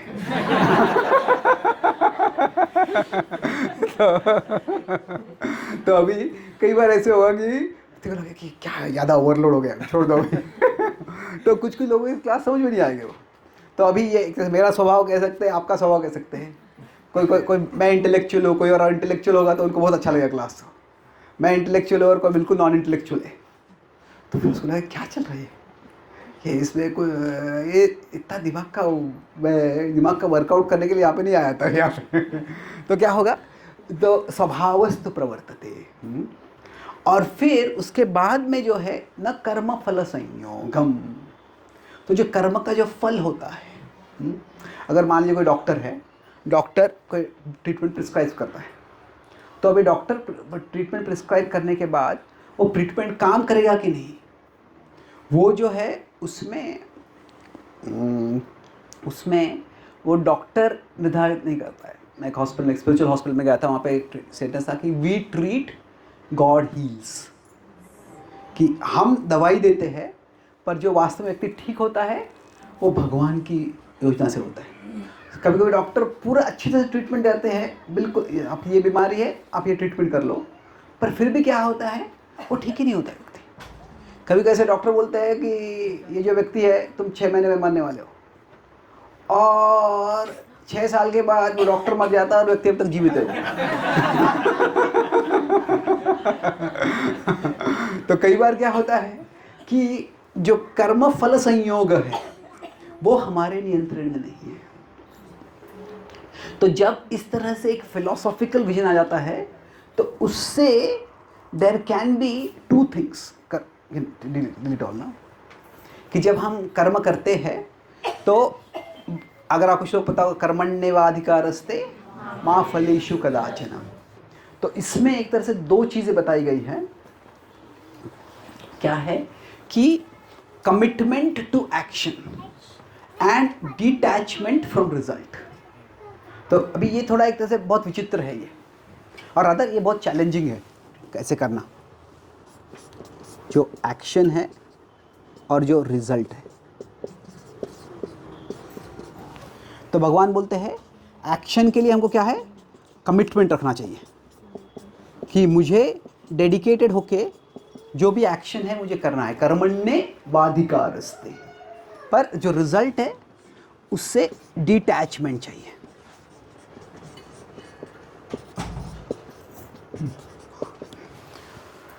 तो अब ये कैसे संभव है, जब मैं समझता हूँ कि मेरा जो प्रेजेंट एक्शन है वो भी एक फैक्टर है और ये भी महत्वपूर्ण फैक्टर है। ऐसे नहीं है कि ये फैक्टर नहीं है, ये महत्वपूर्ण फैक्टर है। क्या अगर हमको कुकिंग करना है, हमको एग्ज़ाम में पास होना है, तो हमको कोई जॉब इंटरव्यू देना है या जॉब में प्रमोशन चाहिए, तो हमारा कर्म महत्वपूर्ण है। तो इसीलिए एक्शन के लिए कमिटमेंट ज़रूरी है, पर साथ साथ जो है रिजल्ट से डिटैचमेंट हो जाए कि मैं कर्म करने के बाद कभी फल आएगा कभी फल नहीं आएगा, कभी फल बहुत आएगा कभी फल बहुत कम आएगा। तो ये जो है कमिटमेंट और डिटैचमेंट है। तो इसमें 2 एक्सट्रीम में जा सकते हैं। क्या है, हम एक्शन एंड रिजल्ट दोनों से कमिटमेंट हो जाता है, तो फिर ये जो होगा वो अटैचमेंट हो जाएगा, और इससे क्या होगा, हम जो है कर्म बंधन में फंस जाएंगे। क्या है मतलब, फल से भी बहुत आसक्त हो जाते हैं। मैं ऐसे बोला हूँ तुमको ऐसे करना ही चाहिए, और हम बहुत कंट्रोलर हाइपर कंट्रोलिंग हो जाएंगे फिर उससे। तो इसमें एक प्रॉब्लम है। दूसरा क्या है, हम एक्शन एंड रिजल्ट दोनों से डिटैच हो जाते हैं। तो मान लीजिए कोई बच्चा है, उसका कल एग्ज़ाम है और वो टीवी देख रहा है, आराम कर रहा है, माँ बोलती है पढ़ाई करो ना। अरे मैं फलों से डिटैच्ड हूँ तो अगर वो बोलता है तो क्या है, वो डिटैचमेंट नहीं है, वो इर्रिस्पॉन्सिबिलिटी है। क्या है कि irresponsibility is when we don't do the action itself. तो इसीलिए भगवान जो बता रहे हैं,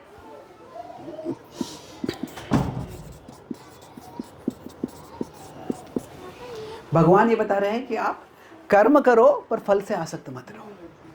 अगर हमारा कर्म ही नहीं करते हैं तो वो अनासक्ति नहीं है। अभी हो सकता है कोई वैराग्य का आश्रम ले लेता है तो तभी वो कर्म से अनासक्त हो सकता है, पर मान लीजिए कि अगर कोई बोलता है कि मैं किचन इंचार्ज हूँ, मैं प्रसादम का इंचार्ज होता हूँ, प्रसादम कुकिंग करूँगा, और प्रसादम के सब लोग आते हैं बोलते हैं प्रसाद कहाँ है, अरे हमारा फिलोसॉफी तो चैंट एंड बी हैप्पी, प्रसाद कहाँ है, प्रसाद नहीं बनाया मैंने, आसक्त नहीं हूँ मैं, वो क्या होगा, वो इररिस्पॉन्सिबिलिटी हो जाएगा। तो इसीलिए हम क्या समझते हैं कि मुझे कर्म से आसक्त नहीं रहना है पर कमिटेड रहना है कि ये मेरा कर्म है, ये इस जीवन में मेरी भूमिका है। और यस या एक्शन तो हम समझ लीजिए स्पिरिचुअल कर रहे हैं, it's my question in 3-4 days and तो अगर हम स्पिरिचुअल एक्शन कर रहे हैं, समझ लीजिए कि अगर हम फंड कलेक्शन कर रहे हैं तो action I have to do, but result से भी हम अटैच, मैं अटैच हो जाती हूँ कि मेरा टारगेट है कि मुझे वो करना है। और मेरा सवाल आगे जाके ऐसा हो जाता है कि प्रभुपाद जी बोलते हैं कि there has to be a healthy competition, लेकिन अभी क्या होता है कि व्हाट्सएप ग्रुप रहते हैं, उसमें वो इसका कलेक्शन उसका कलेक्शन आ जाता है, तो सडनली उसका थोड़ा इंफीरियरिटी कॉम्प्लेक्स या फिर थोड़ा कंपटीशन या तो फिर थोड़ा कंपैरिजन ये हो जाता है। और जो मेंटल स्टेटस है ना, वो कनेक्शन के नहीं होते हुए वो रिजल्ट से अटैचमेंट की हो जाती है। तो is this attachment healthy? Because वो व्हाट्सएप ग्रुप की वजह से प्रभुपाद जी तभी क्या होता था कि एक ही टाइम में रिजल्ट आ गए, लोगों ने सुन लिया, then they had the peace to get attach to the Krishna. अभी वो मेरे साथ नहीं हो रहा है, तो I am suffering from this.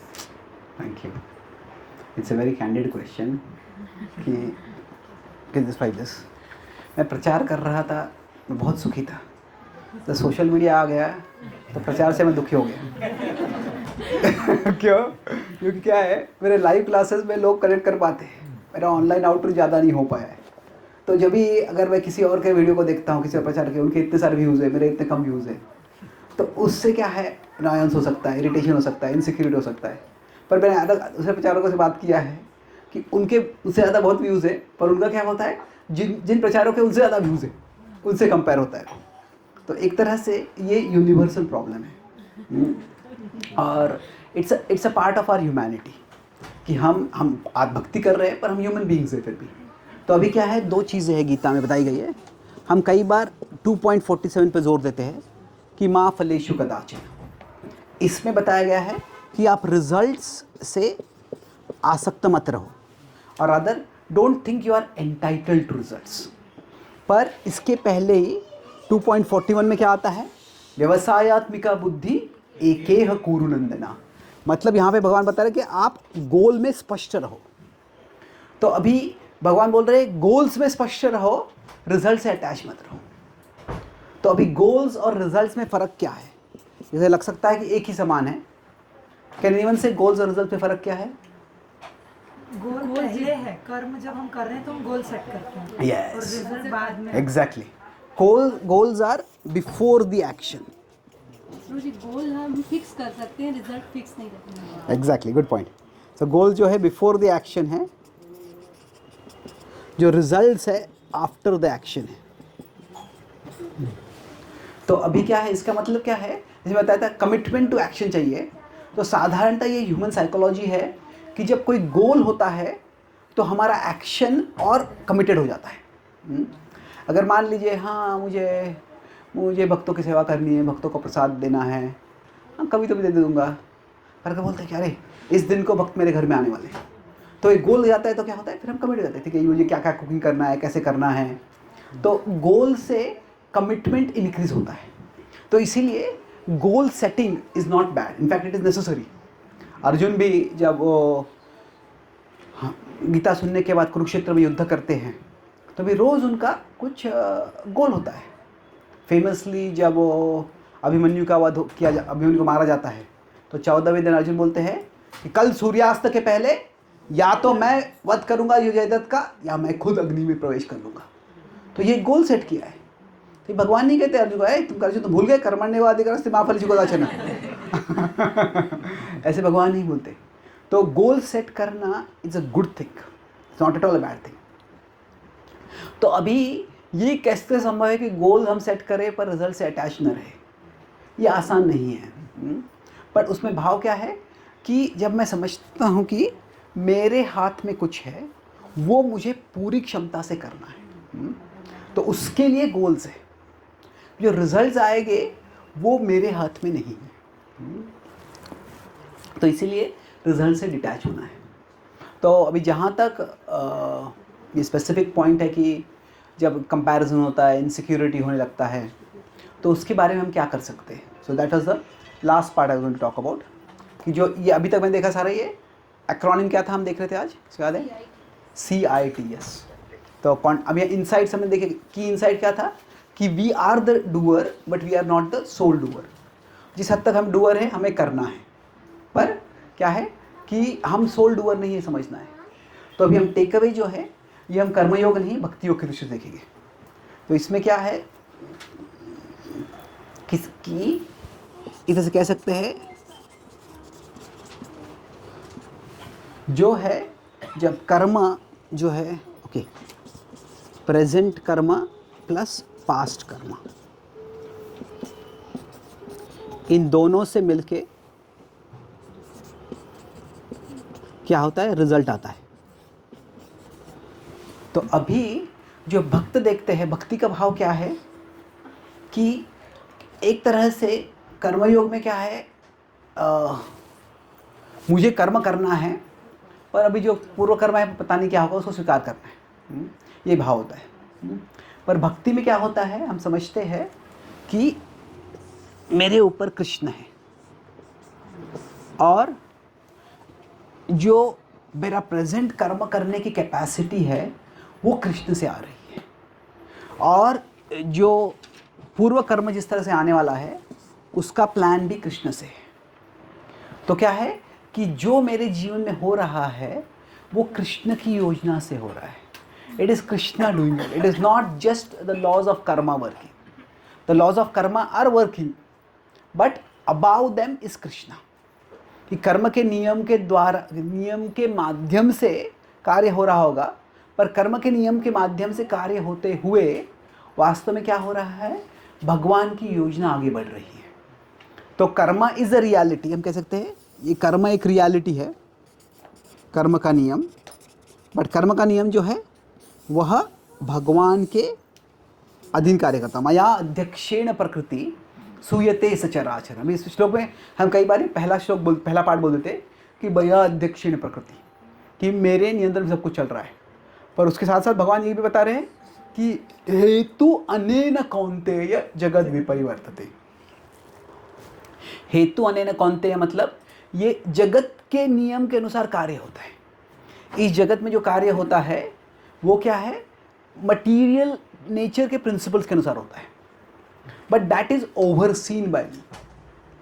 इसका मतलब क्या है कि जो स्पिरिचुअल या डिवोशनल है वो मटीरियल के ऊपर है, but material is also reality.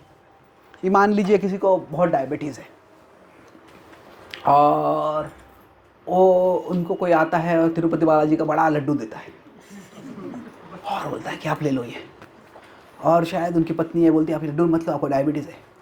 तुम भौतिक विजन से देख रहे हो, ये बालाजी का महाप्रसाद है। तो अभी क्या है, वो मटेरियल विजन कह सकते हैं, पर अगर पूरा लड्डू कोई खा लेगा तो क्या होगा, उसका इंसुलिन स्पाइक हो जाएगा, डायबिटीज़ का प्रॉब्लम आ जाएगा। तो क्या है कि the spiritual does not eliminate the material, spiritual acts through the material. हाँ, तो बालाजी का लड्डू खाने से आपका शुद्धिकरण होगा, आत्मा का शुद्धिकरण होगा, पर शरीर का डिसीज़ भी बढ़ जाएगा। कैसे है कि जो मटीरियल मैं स्पिरिचुअल कार्य कर रहा हूँ, इसका मतलब ये नहीं कि मटीरियल को निगलेक्ट कर सकता हूँ। अगर मान लीजिए किसी के पास, किसी के घर में, यहाँ पे अभी तो सुंदर विग्रह है यहाँ पे, मान लीजिए किसी के घर में जगन्नाथ जी के वुडन डीटीज़ है और वो वुडन डीटीज़ बड़े सुंदर है, बड़ा भक्ति का भाव है, पर अगर वो वुडन डीटीज़ को अगर वो पानी से अभिषेक करते तो क्या होगा, वो डीटीज़ कृष्ण है। तो spiritual act through the material but it's still made of some material, तो मटीरियल कॉन्सिक्वेंसेस भी होंगे। तो डीटीज़ है, उनका जो मटीरियल मैनिफेस्टेशन है वो खराब हो जाएगा। तो इसलिए क्या है, मैं स्पिरिचुअल कार्य कर रहा हूँ, इसलिए पूरा मटेरियल कैंसिल नहीं हो जाता अपने आप। जो मटेरियल रियलिटीज़ है उसको भी मुझे चौकन्ना रहना है, I need to be aware of that. पर मुझे ये समझना है कि यहाँ पे it's not only the material reality, कि ये भौतिक स्तर पे ही कार्य नहीं कर रहा है, वास्तव में क्या है, ये एक आध्यात्मिक स्तर पे कार्य कर रहा है। तो अभी कोई कह सकता है कि आपका जो सवाल है उसके बारे में, कि कोई अगर बहुत फल प्राप्त करता है, कोई बहुत फंड्स रेज करता है, कोई बहुत बुक्स डिस्ट्रीब्यूट करता है, कोई प्रवचन देता है तो बहुत लोग आते हैं उनके प्रवचन में, हाँ कोई और करता है तो कम लोग में आते, कम आते। तो अभी प्रभुपाद जी ने कहा है फलेन परिचयते। फलेन परिचयते मतलब क्या, कि हम फल से देख सकते हैं कि इसकी भक्ति कितनी है, कि अगर कोई महान भक्त है तो महान भक्त की क्षमता का लक्षण क्या है, कि वो और अनेक लोगों को भक्ति में प्रेरित करेंगे। अभी ये सत्य है, बट फलेन परिचयते जो है, this is not the only criteria, it is one criteria. अगर फलेन परिचयते हम कहते हैं कि तो फिर प्रभुपाद जी ने 40 साल तक भारत में प्रचार किया, प्योरिटी इज़ द फोर्स हम कहते हैं, अगर तो प्रभुपाद जी 40 साल भारत में प्रचार किया और ज़्यादा यश नहीं मिला तभी, तो क्या प्रभुपाद जी प्योर नहीं थे तभी? क्या अमेरिका ना जैसे इम्प्योर जगह में जाके प्रभुपाद जी प्योर बन गए? नहीं, ऐसी बात नहीं है।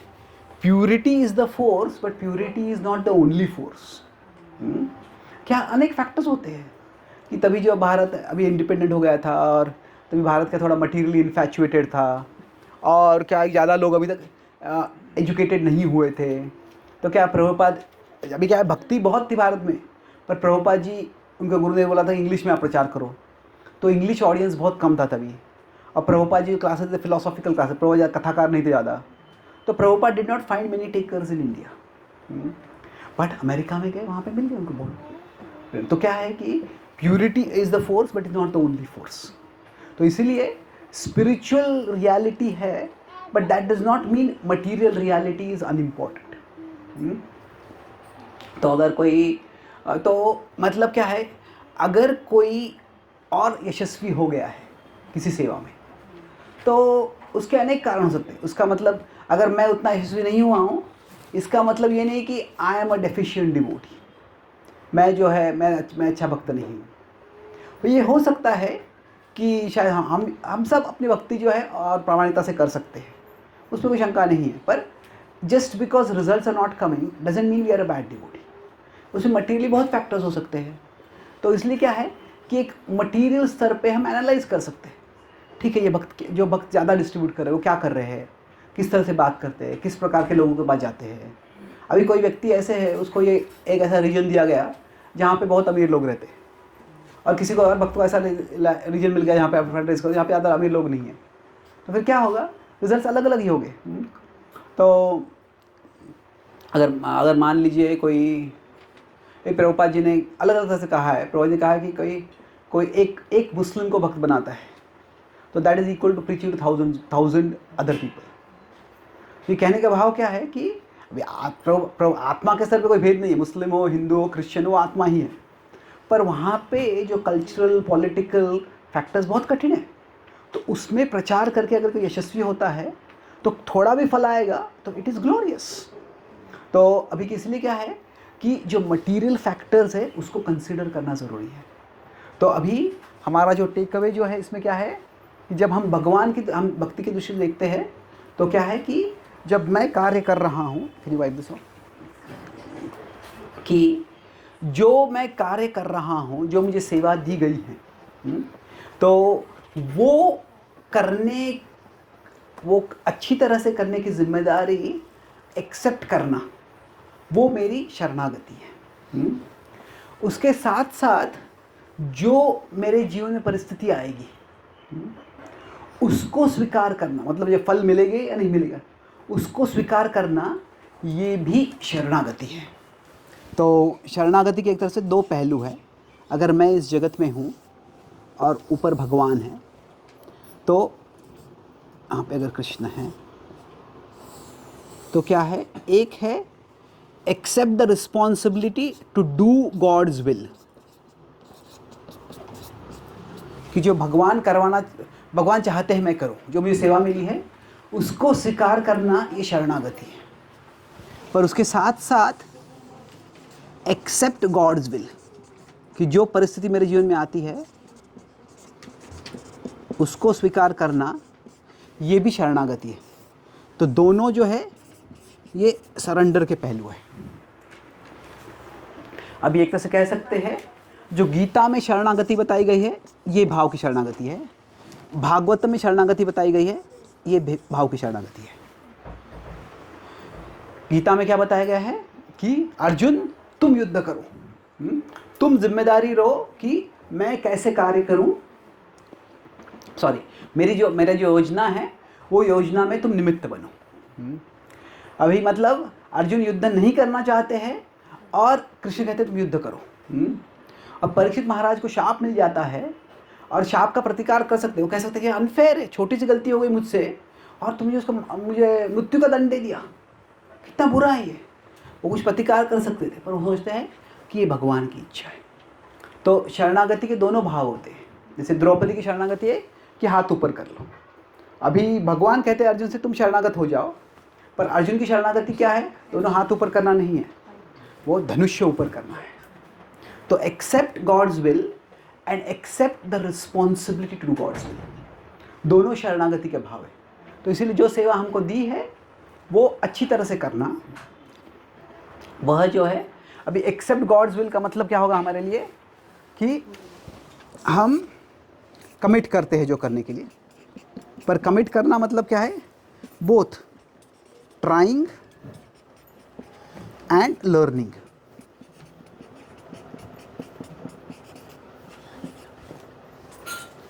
हमें ट्राई करना है पर सीखना भी है। ठीक है, अगर कोई और भक्त अच्छे सेवा कर पा रहा है तो क्या कर रहे हैं उनसे सीख सकते हैं। यहाँ तक कि भक्त ही नहीं, कोई और दूसरे लोग हैं जो भक्त नहीं भी है, शायद वो भी फंड रेजिंग कर रहे हैं, वो कैसे कर रहे हैं वो सीख सकते हैं। तो कमिटमेंट में दोनों हैं, पर क्या है हमारे कमिटमेंट के में शायद कोई सर्विस में रिजल्ट नहीं आएगा। तो अभी एक तरह से कह सकते हैं, लास्ट डायग्राम से कंक्लूड करूँगा, कैन यू राइट दिस, कि और ट्राइंग और लर्निंग जो है ये क्या है, ये एक तरह से मटेरियल स्तर पे हो सकता है। मटेरियल ट्राई कर रहे हैं, मटेरियल सीख रहे हैं, तो दोनों बहुत महत्वपूर्ण है।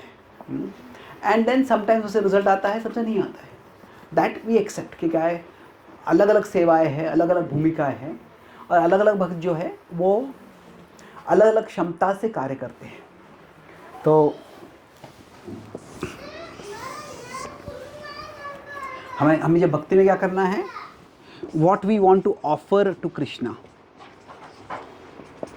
क्या हमें कृष्ण को ऑफर करना है। एक तरह से हमें कृष्ण को ये वर्ल्ड ऑफर करना है।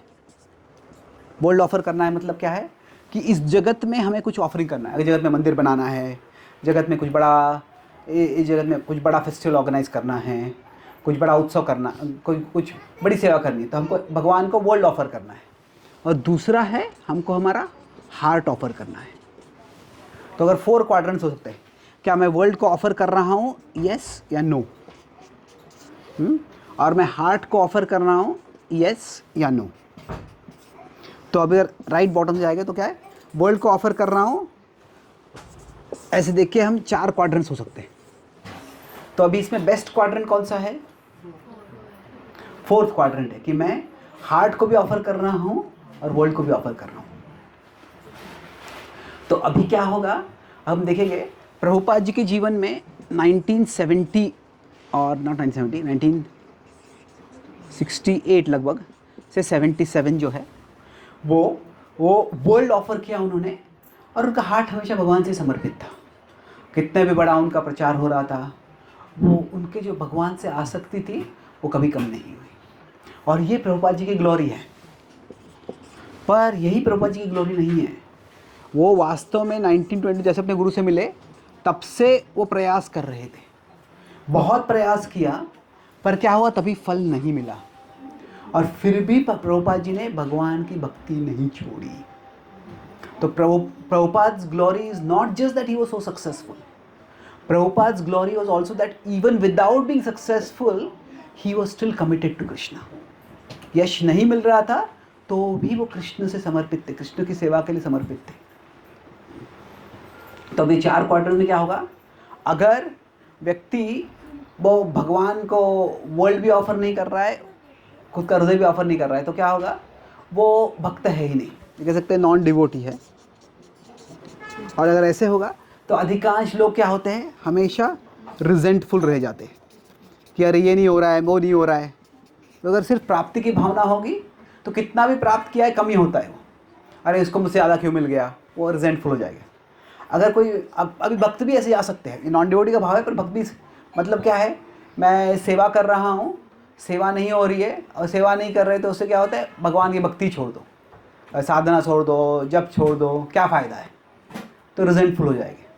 अगर तो एक तरह से हम कह सकते हैं कि ये जो है this is the bad quadrant, हमें इसमें नहीं रहना है। पर अगर हम वर्ल्ड ऑफर कर पा रहे हैं पर हार्ट ऑफर नहीं हो रहा है तो क्या होगा, हम प्राइडफुल हो जाएंगे, तभी हमें बहुत गर्व हो जाएगा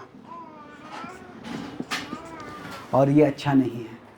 क्या होगा ऐसे होने से कि अगर कोई प्रवचन देता है और जब प्रवचन देता है तो उसको बहुत गर्व है, मैं कितना अच्छा प्रवचन दे रहा हूँ, तो वो प्रवचन जो सुन रहे हैं वो कृष्ण का स्मरण कर रहे हैं, पर जो प्रवचन दे रहा है वो अपने अहंकार का स्मरण कर रहा है। तो क्या होगा, जो सुन रहे हैं वो ज़्यादा प्रगति करेंगे, जो बोल रहा है वो प्रगति नहीं करेगा, वो शायद अधोगति भी कर सकता है। तो व्यक्ति प्राइडफुल हो जाएगा। तो अगर हम दोनों करते हैं, कर पाते हैं, तो हम ग्रेटफुल होते हैं कि भगवान ने हमको निमित्त के रूप में इस्तेमाल कर लिया। और अगर हम हार्ट ऑफर करते हैं पर वर्ल्ड को ऑफर नहीं कर पाते हैं, तो ये कई बार हो सकता है, पर अगर हार्ट भगवान को ऑफर्ड है तो क्या होगा, हम ग्रेसफुल रहेंगे, ग्रेसफुल रहेंगे। भगवान आपकी कृपा मेरे पास में है, मेरा हृदय आपके पास है। और कह सकते हैं हम कि प्रभुपाद जी 1968 से 67 यहाँ पे गए, पर एक तरह से कृष्ण ने इन 77 एंड उनको वापस यहाँ पे लेके आए। किस तरह से, हाँ मैं बता रहा हूँ किस तरह से। अभी जो भी प्रोजेक्ट प्रभुपाद जी ने किए उनमें से एक प्रोजेक्ट के लिए बहुत मेहनत की प्रभुपाद जी ने। कौन सा था वो, जुहू का प्रोजेक्ट। अभी जुहू प्रभुपाद जी ने कब अपना वो इस जगत से चले गए, किसी को पता है? 14 नवंबर यस, नवंबर 1477। और जुहू का इनॉग्रेशन कब हुआ, किसी को पता है? उसके थोड़े दिन बाद होने वाला यस, एक्चुअली Jan 1478 संक्रांति के दिन हुआ। तो भी प्रभुपाद जी कह सकते थे कृष्ण से कि हे कृष्ण, मुझे थोड़े दिन रहे तो मुझे ये जो मंदिर मैं आपके लिए बना रहा हूँ वो देखने का मुझे मौका दो। प्रभुपाद जी कह सकते थे। पर जब प्रभुपाद जी को पूछा गया था कि अंत में आपकी कोई आखिरी इच्छा है, प्रभुपाद जी क्या बोले, कुछ इच्छा नहीं है।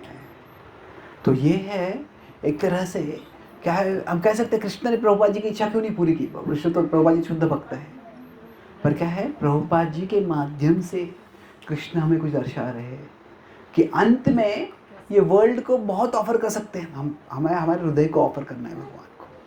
तो this was the final lesson of Prabhupada. Very difficult जो लेसन हमने सिखाया है कि जैसे शुरुआत में बताया कि commitment to duty, detachment from results, ये बहुत कठिन है। पर जब हमारा कमिटमेंट टू ड्यूटी या कमिटमेंट टू एक्शन, ये क्यों है, क्योंकि हमारा कमिटमेंट टू कृष्णा है। तो कृष्णा आप चाहोगे तो मुझे ये कार्य करने के लिए निमित्त में इस्तेमाल करो आप, मुझे अगर आप चाहोगे तो मुझे ये फल देखने का आप मौका दोगे। पर जो भी है अंत में है कृष्णा, मैं आपका ही हूँ, कृष्णा आई एम योर्स।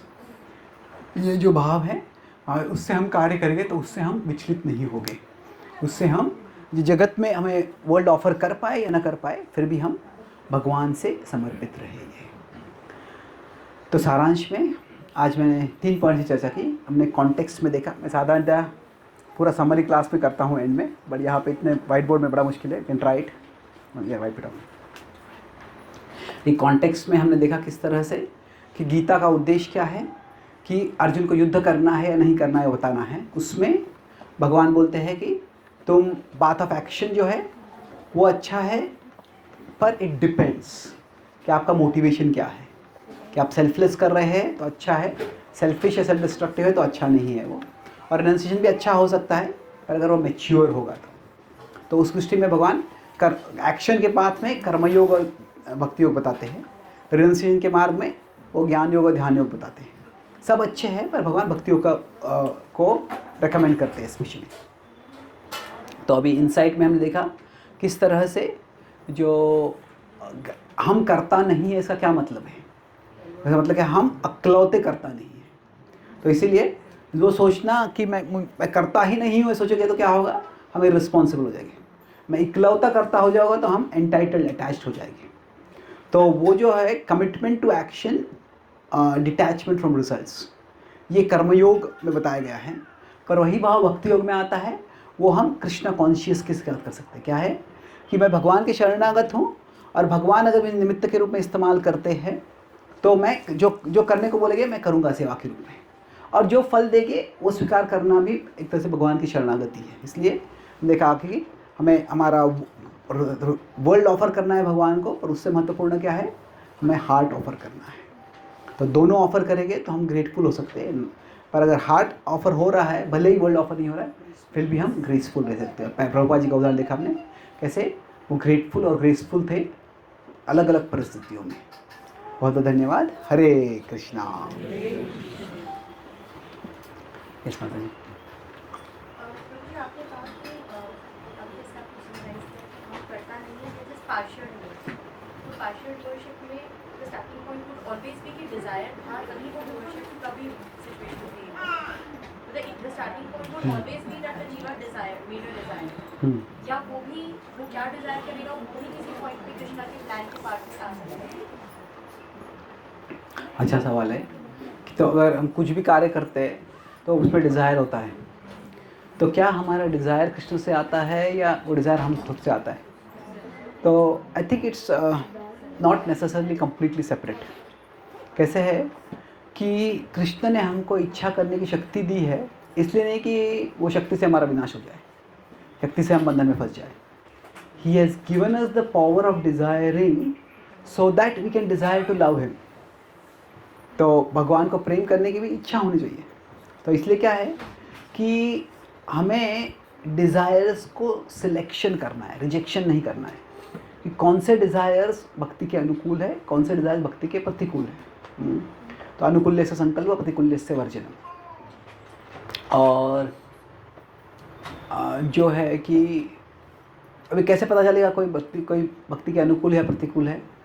कि दो मेन फैक्टर्स है कि अगर वो इच्छा से हम कृष्ण से दूर जा रहे हैं, मतलब क्या है, कोई बोलता है कि मैं भगवान के लिए 10 करोड़ रुपए डोनेशन दे दूँगा, पर उतना पैसा कमाने के लिए मैं जब छोड़ दूँगा, मैं सत्संग छोड़ दूँगा, क्योंकि समय नहीं होती, सारा समय भगवान को नहीं। तो वर्ल्ड ऑफर करने के लिए अगर हम कृष्ण को छोड़ रहे हैं तो वो अच्छा नहीं है। हाँ ठीक है, आप बहुत कुछ ऑफरिंग करना चाहते हैं, अच्छी बात है, but don't give up Krishna for getting to that offering. तो अगर उससे हम कृष्ण की ओर दूर जा रहे हैं तो वो प्रतिकूल है। और दूसरा क्या है, उसका वो कार्य, वो सेवा करते हुए, वो इच्छा की पूर्ति करते हुए अगर हम बहुत ज़्यादा रजो और तमोगुण में जा रहे हैं, उसको प्रयास कहते हैं, अत्याहार प्रयासश्च। मतलब क्या है कि कोई भक्त सेवा करने के लिए बहुत प्रयास करता है, पर वो सेवा नहीं हो रही तो बहुत चिड़चिड़ा हो जाता है, दूसरों पर चिल्लाने लगता है, दूसरों को डांटने लगता है। ये जो क्वाड्रेंट है, इसमें ये होता है कि हम हार्ट को ऑफ़र कर रहे हैं पर हम वर्ल्ड को ऑफ़र नहीं कर पा रहे। तो कई बार वहाँ से क्या होता है, लोग बहुत देखते हैं वो 4th क्वार्टर में चले जाते हैं, सॉरी यहाँ पे 2nd क्वार्टर में चले जाते हैं।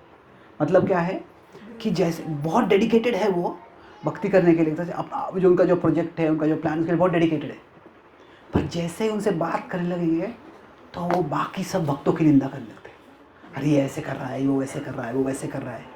और उनका भाव क्या होता है कि मैं इतना अच्छा सेवा भगवान के लिए कर रहा हूँ पर ये लोग मदद नहीं कर रहे। हाँ ठीक है, मदद नहीं कर रहे हैं, पर वो भी भक्ति कर रहे हैं, उनका भी भक्ति करने का भाव है। उनकी अगर हम इतना निंदा करने लग जाएंगे तो दूसरों के प्रति बहुत इरिटेट हो जाएंगे। तो क्या होता है, रजोगुण में हम बहुत कंट्रोलिंग हो जाते हैं, तुम्हें ऐसे ही करना चाहिए। और तमोगुण में बहुत क्रिटिसाइजिंग हो जाते हैं, तुमने ये नहीं किया, तुमने ये नहीं किया, ये भक्ति ऐसा है, भक्ति वैसा है।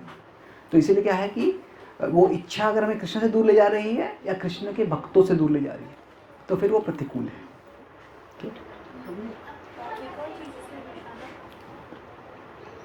बोलिए। जो हम लोग ये बात कर रहे हैं कि जो रजोगुण और तमोगुण जो आता है तो वो एक्जैक्टली किसका पार्ट है? वो मतलब प्रकृति ड्रिवन है या बिकॉज हर सोल का अपना वो है, मतलब मोड्स का जो सेट है, everybody would have a different set of modes. तो वो कहाँ से, what is the source of that? क्योंकि यहाँ पे जैसे लिखा है कि all is enacted by the modes of material nature. So हाँ। मैं वो लिंक नहीं कर पा रही हूँ कि Okay. modes exactly कैसे होते हैं decide. तो कौन सा गुण किसको कब इन्फ्लुएंस करता है, कैसे डिसाइड होता है? That is one. हाँ। That okay. That is that is. तो जो कैसे है कि हमारी इच्छा जो होती है वो कहाँ से आती है? वो भी गुणों से आ सकती है, वो आत्मा से भी आ सकती है, पर बहुत कम इच्छा होती है जो बिल्कुल केवल आत्मा से आते, गुणों से बिल्कुल नहीं होता प्रभाव।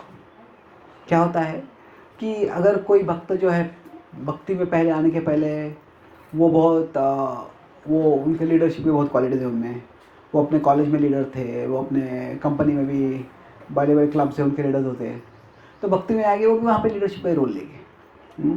अगर कोई पब्लिक स्पीकर था पहले, भक्ति में आके भी पब्लिक स्पीकर बनेगा। कोई किसी को पहले संगीत की रुचि थी तो वो अभी भक्ति में आके उसको बाकी भक्ति के लिए कार्य भी करेगा वो, और उसको संगीत में बहुत रुचि आएगी। हाँ, तो जो हमें आ रहा जो स्वभाव है, साधारणतः हम उसी स्वभाव के अनुसार कार्य करते हैं। ऐसे हो सकता है कि कोई पहले पब्लिक स्पीकिंग नहीं करता था, पहले वो उसको बहुत डर लगता था, अभी वो भक्ति में आके पब्लिक स्पीकर बन गया। उसका मतलब थोड़ा चेंज हो गया, पर क्या है, वो एबिलिटी थी, पर वो टैलेंट था, पर पोटेंशियल था, पर वो फियर के कारण थोड़ा दब गया था, अभी बाहर आ गया। तो in general we act through our body and when we, जब हम हमारे शरीर किससे कार्य करते हैं तो जिस प्रकार का शरीर है उसके अनुसार कार्य होगा। शरीर मतलब मन भी आता है उसी में, आत्मा के अलग जो है शरीर और मन है। तो इसीलिए जो हमारी इच्छाएं भी आती है वो एक तरह से गुणों से ही आती है। बट क्या है कि where a desire comes from is not as important as where a desire takes us. इच्छा कहाँ से आई है वो महत्वपूर्ण नहीं है, उतना महत्वपूर्ण नहीं है, पर वो इच्छा मुझे कहाँ ले जा रही है। अभी अर्जुन को बहुत शास्त्र पढ़ के शास्त्र में पंडित होने की इच्छा नहीं आई। अर्जुन भी अज्ञानी नहीं थे, बहुत सुना था उन्होंने, वो भी ज्ञान था उनका शास्त्र का, बट अर्जुन ऐसे नहीं कि वो वेदांतिक स्कॉलर थे, बहुत लर्न थे, वो बड़े क्षत्रिय थे। तो अर्जुन को ये इच्छा नहीं थी कि अरे मैं मायावाद का खंडन करके मैं धर्म की स्थापना करूँगा। अर्जुन की इच्छा क्या थी, वो योद्धा है तो युद्ध करके अधर्म का प्रतिकार करेंगे। तो इसीलिए हमारी जो डिज़ायर्स है वो हमारे नेचर के अनुसार ही आएगी, स्वभावस्तु प्रवर्तते। बट मैं गीता डेली नाम की वेबसाइट है जहाँ पे मैं लगभग 5000 आर्टिकल लिखे गीता के बारे में, तो उसमें हर एक श्लोक पे अलग अलग आर्टिकल है। तो मैंने इसी श्लोक पे आर्टिकल लिखा हुआ है कि we are bound to our nature but we are not bound by our nature.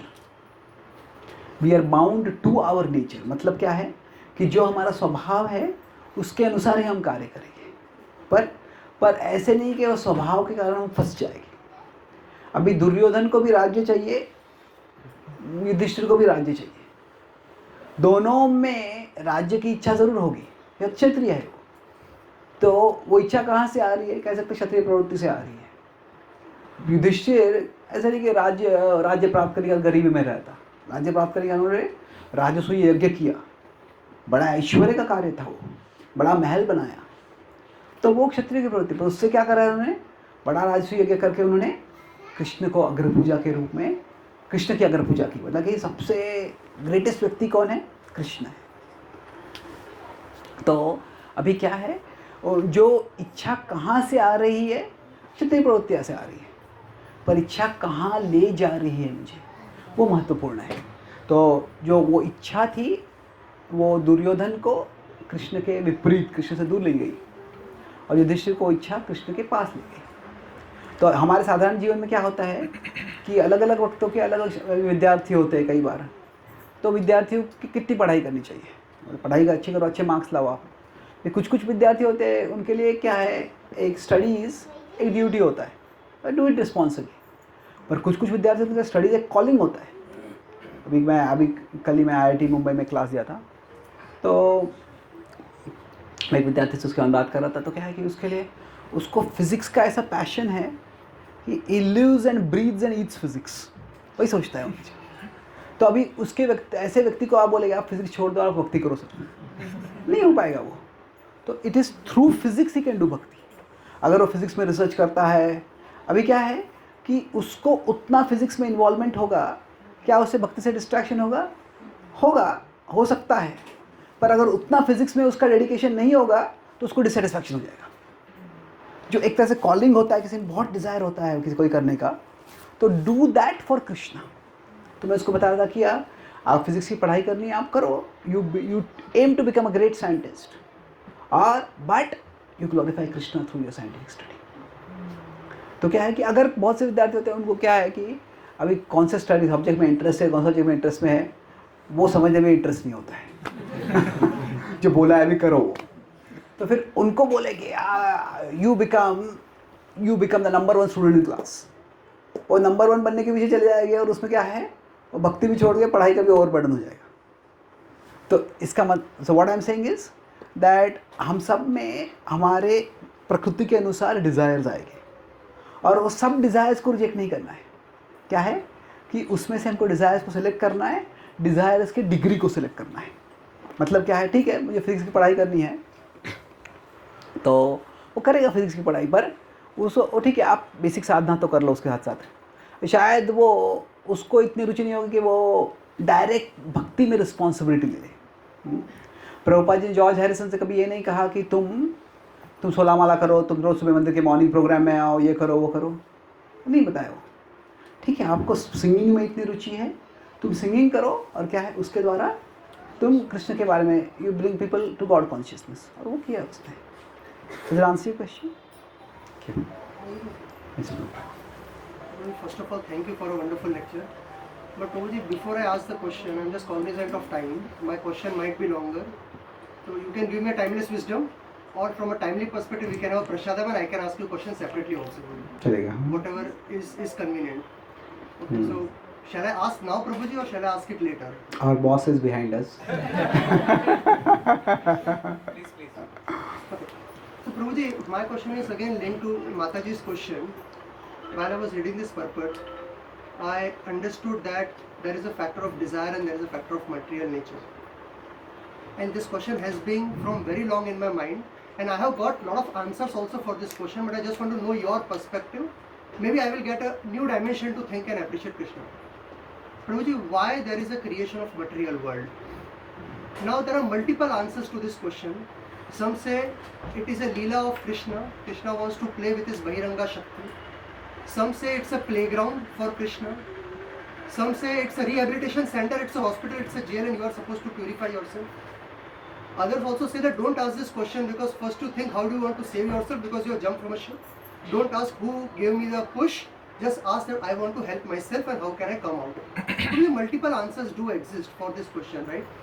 But Guruji, when I am more thinking, I just want to understand from a tattva perspective that when a soul is purified and it is in the spiritual world, it should ideally not be under the control of 3 gunas. There is no element of Paramatma present in the spiritual world also.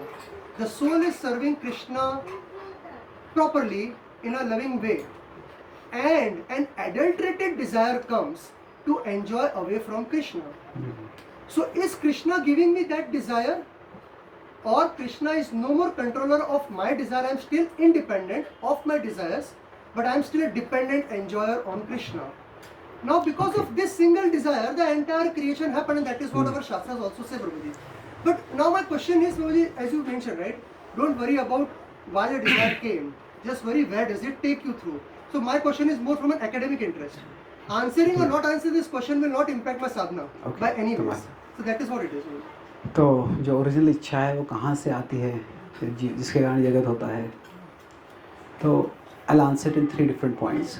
पहले है कि जो origin का सवाल है, so no world view जहाँ तक मैं देखा है has an answer to that, satisfactory answer. कैसे है कि अगर हम साइंस के जाते तो बिग बैंग हो गया, तो बिग बैंग के पहले क्या था, उससे बिग बैंग कैसे हुआ, वो जवाब नहीं है।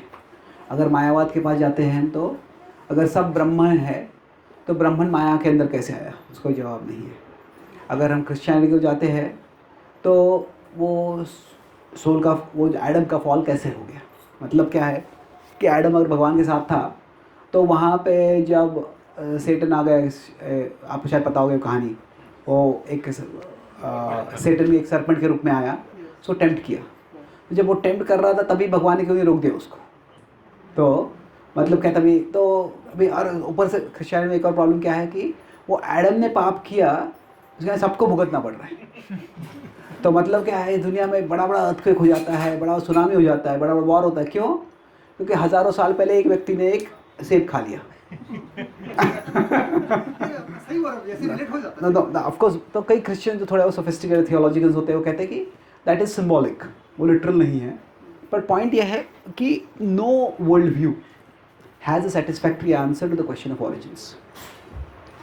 तो जो ऑरिजिन्स का सवाल है, ये I like to call it like a intellectual banana peel. उस पर आप बनाना पील होता है तो क्या है, उस पर पैर रखोगे तो फिसल जाओगे। तो it just becomes like that now. So having acknowledge that there is no satisfactory answer, now we have to see कैसे कभी कभी लाइफ में ऐसा होता है कि we have no good choice, then the only thing is there among bad choices, is there a least bad choice? Make the best use of the bad bargain. No. What is that is in terms of action. I'm talking about cognition. वो बाद में action के बारे में आएगा, पर among if there are bad options, which is the best among bad options. तो मान लीजिए किसी को अगर बहुत कैंसर हो गया है, तो अगर कैंसर का केमोथेरेपी लेंगे तो आपके बाल चले जाएंगे, ये हो जाएगा, साइड इफेक्ट हो जाएंगे। पर वो ट्रीटमेंट नहीं लेंगे तो आपका जीवन चला जाएगा। तो भी कौन सा ऑप्शन बेहतर है? ना it depends. If somebody is 30-40 तो ठीक है, बेहतर है कि वो बाल चले जाएगा, I want to live on. पर कोई 75-80 ऑलरेडी है, इतना सब नहीं करना है, मुझे छोड़ दो, बोले I just want to live peacefully. तो बैड ऑप्शंस में it is the least bad among bad options. तो इसीलिए तो which is the least unsatisfactory answer. तो अगर क्रिश्चियनिटी का एक्सप्रेशन देखते हैं तो जो एक व्यक्ति के मिसडीड के कारण सबको like sin is like a genetic defect that is coming to all of humanity, तो वो it's not very satisfactory। अगर मैटर है, मैटर अपने आप कैसे जो सिंगुलैरिटी से बिग बैंग हो गया, that is also somewhere scientific logic breaks down.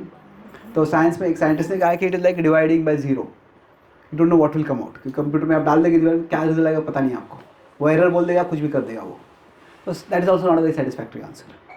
जो अगर ब्रह्मन सर्वम खल्वमिदं ब्रह्म, केवल ब्रह्म ही है, तो माया आई कहाँ से, माया में ब्रह्मन का प्रभाव कैसे हो गया, ये जो है it's also complete logical. Brahman supreme है, ब्रह्मन अविभाज्य है, इनसेपरेबल है, तो फिर उस ब्रह्मन में सेपरेशन होकर उस सेपरेट फ्रैगमेंट्स में माया कैसे आ गई, ये भी it's almost completely illogical to explain. Now the soul choosing to turn away from Krishna, that is improbable but it is not illogical। क्या है, वो होने की संभावना बहुत कम है, पर वो हो सकना ये इलॉजिकल नहीं है। कि अगर हमारे पास फ्री विल है तो फ्री विल के कारण हम कुछ कर सकते हैं। अभी ये कैसे आप वैलिड है कि अगर कृष्ण सर्वाकर्षक है और कृष्ण के साथ है तो कोई और इच्छा कहाँ से आएगी। दैट्स व्हाई लॉजिक की दृष्टि से it is not a satisfactory answer, but there's logic and there is possibility। तो पॉसिबिलिटी की दृष्टि से ये पॉसिबल है। तो अगर मान लीजिए क्या होता है कि many bad things go wrong at the same time, तो कभी कभी हो जाता है, वैसे लॉजिकली वैसे नहीं होना चाहिए पर कभी कभी हो जाता है। तो it is illogical but it is not improbable। तो logically it is unsatisfactory explanation but it is the least unsatisfactory explanation। That is the second point. Now third point is कि overall when you approach philosophy itself, there are two ways to approach philosophy। उसको okay, I'll just explain and then I'll explain the terms for it। कि one is कि how did I get here, second is I am here, what can I do now। तो generally how did I get here, it's more like an ontological approach to philosophy। This is more of an existential approach to philosophy कि I am here now। तो in general जहाँ तक मैंने हमारे शास्त्रों में देखा है कि मोस्टली एक existential approach ले जाता है।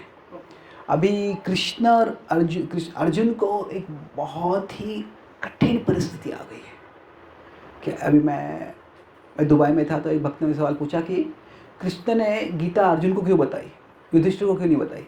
ज़्यादा धर्मराज था वो। तो पॉइंट ये था कि अर्जुन को he had the most difficult task. Yudhishthir को भीष्म और द्रोण को नहीं मारना था, अर्जुन को मारना था। ओके, तो क्या है, अभी अर्जुन को भीष्म और द्रोण को मारना इट इज़ एक्सट्रीमली पेनफुल कि न केवल उनके एल्डर्स है, ये वो एल्डर्स है जिन्होंने अर्जुन को आर्चरी सिखाया है, ये वो एल्डर्स है जिनके प्रसन्नता के लिए अर्जुन आर्चरी सीखा है, अभी उनको ही उसी आर्चरी से मारना है, उसी धनुर्विद्या से मारना है। ये बहुत पेनफुल था। तो अभी अर्जुन जब कृष्ण की ओर मुड़ते हैं, कृष्ण से ज्ञान मांगते हैं, तो तभी कृष्ण अर्जुन को फ्लैशबैक नहीं देते हैं कि पूर्वजन्म में भीष्म ये थे और तुम ये थे और द्रोण ये थे और तुमने ये किया, उसने वो किया और उसके अंत अभी तुमको युद्ध करना पड़ रहा है। कृष्ण यहाँ तक कहते हैं कि पूर्वजन्म मुझे याद है, बहुनी में व्यतीतानि जन्मानि तव च अर्जुन तान्य हम वेद सर्वाणि त्वं वेत्ता परन्तप। वो कहते हैं कि मुझे पूर्वजन्म याद है, पर फिर भी पूर्वजन्म में क्या हुआ है वो बताते नहीं हैं। उसी तरह से हम देखते हैं भागवतम में परीक्षित महाराज इतने सारे सवाल पूछते हैं, पर परीक्षित महाराज एक बार ये सवाल नहीं पूछते मैंने पूर्वजन्म में क्या किया था, जिसके कारण एक छोटे से शाप के कारण मुझे, एक छोटे से गलती के कारण मुझे मृत्यु की सज़ा मिल गई। तो इन जनरल स्क्रिप्चर्स का जो अप्रोच है वो एग्जिस्टेंशियल अप्रोच है। It is not just for the origin of life, it is also for the origin of suffering. जो हमारे जीवन में स्पेसिफिक दुख भी आते हैं, तो इसके लिए इट इज़ एग्जिस्टेंशियल अप्रोच। ठीक है जी, ये आ गया है, अभी क्या करना है। तो why do bad things happen to good people, ये सवाल एक साधारणतया सबको आता है।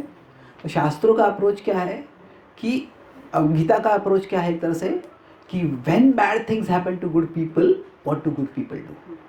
जब अच्छे लोग का बुरा होता है तो अच्छे लोग क्या करते हैं, महाजनों ये ना गतः सपंथा। तो इसीलिए ये एक तरह से एग्जिस्टेंशियल अप्रोच ये क्या है, this is the last part of the last point, क्या है एक तरह से this is a matter of intellectual humility. कि इंटेलेक्चुअल ह्यूमिलिटी का मतलब ये है कि there are some things that I don't know and there are some things that I can't know. Not only I don't know but I can't know. मुझे अचिंत्य भेद जो है, अचिंत्य जो वर्ड है, can we link that because this something which is beyond our understanding and I also think प्रभुजी because it is अचिंत्य it will cause me to surrender more to Krishna.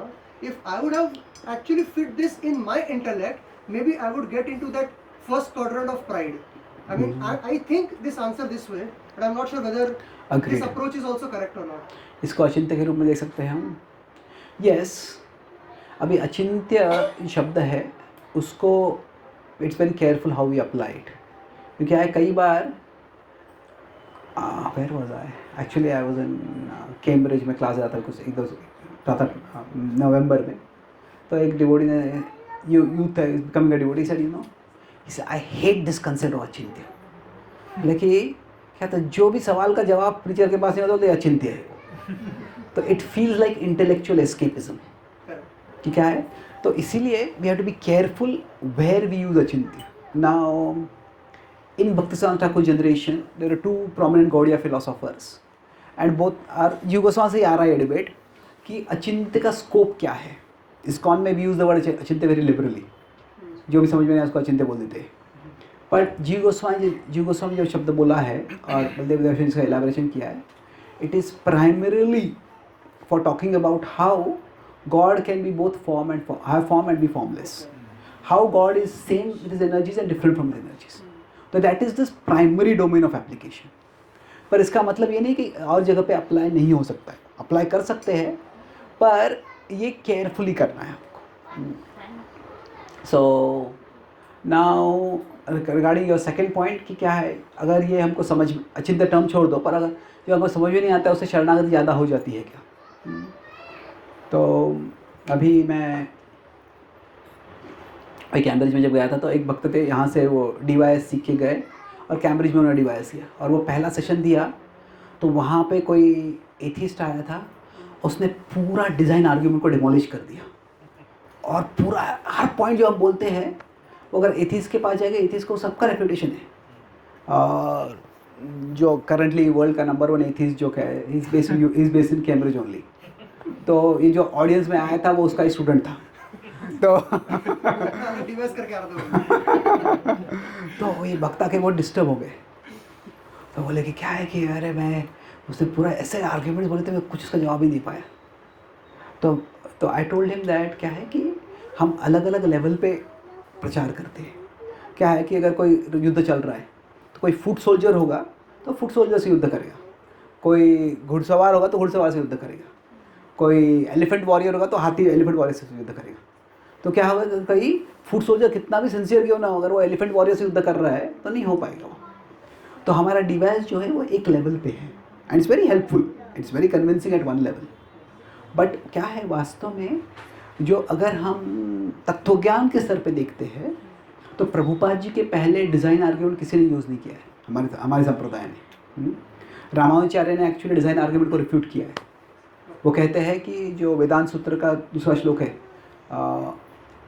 अथातो ब्रह्म जिज्ञासा जन्माद्यस्य, तीसरा श्लोक है तो सॉरी अथातो ब्रह्म जिज्ञासा जन्माद्यस्यतः एंड देन शास्त्र योनित्वा, तीसरा जो श्लोक है।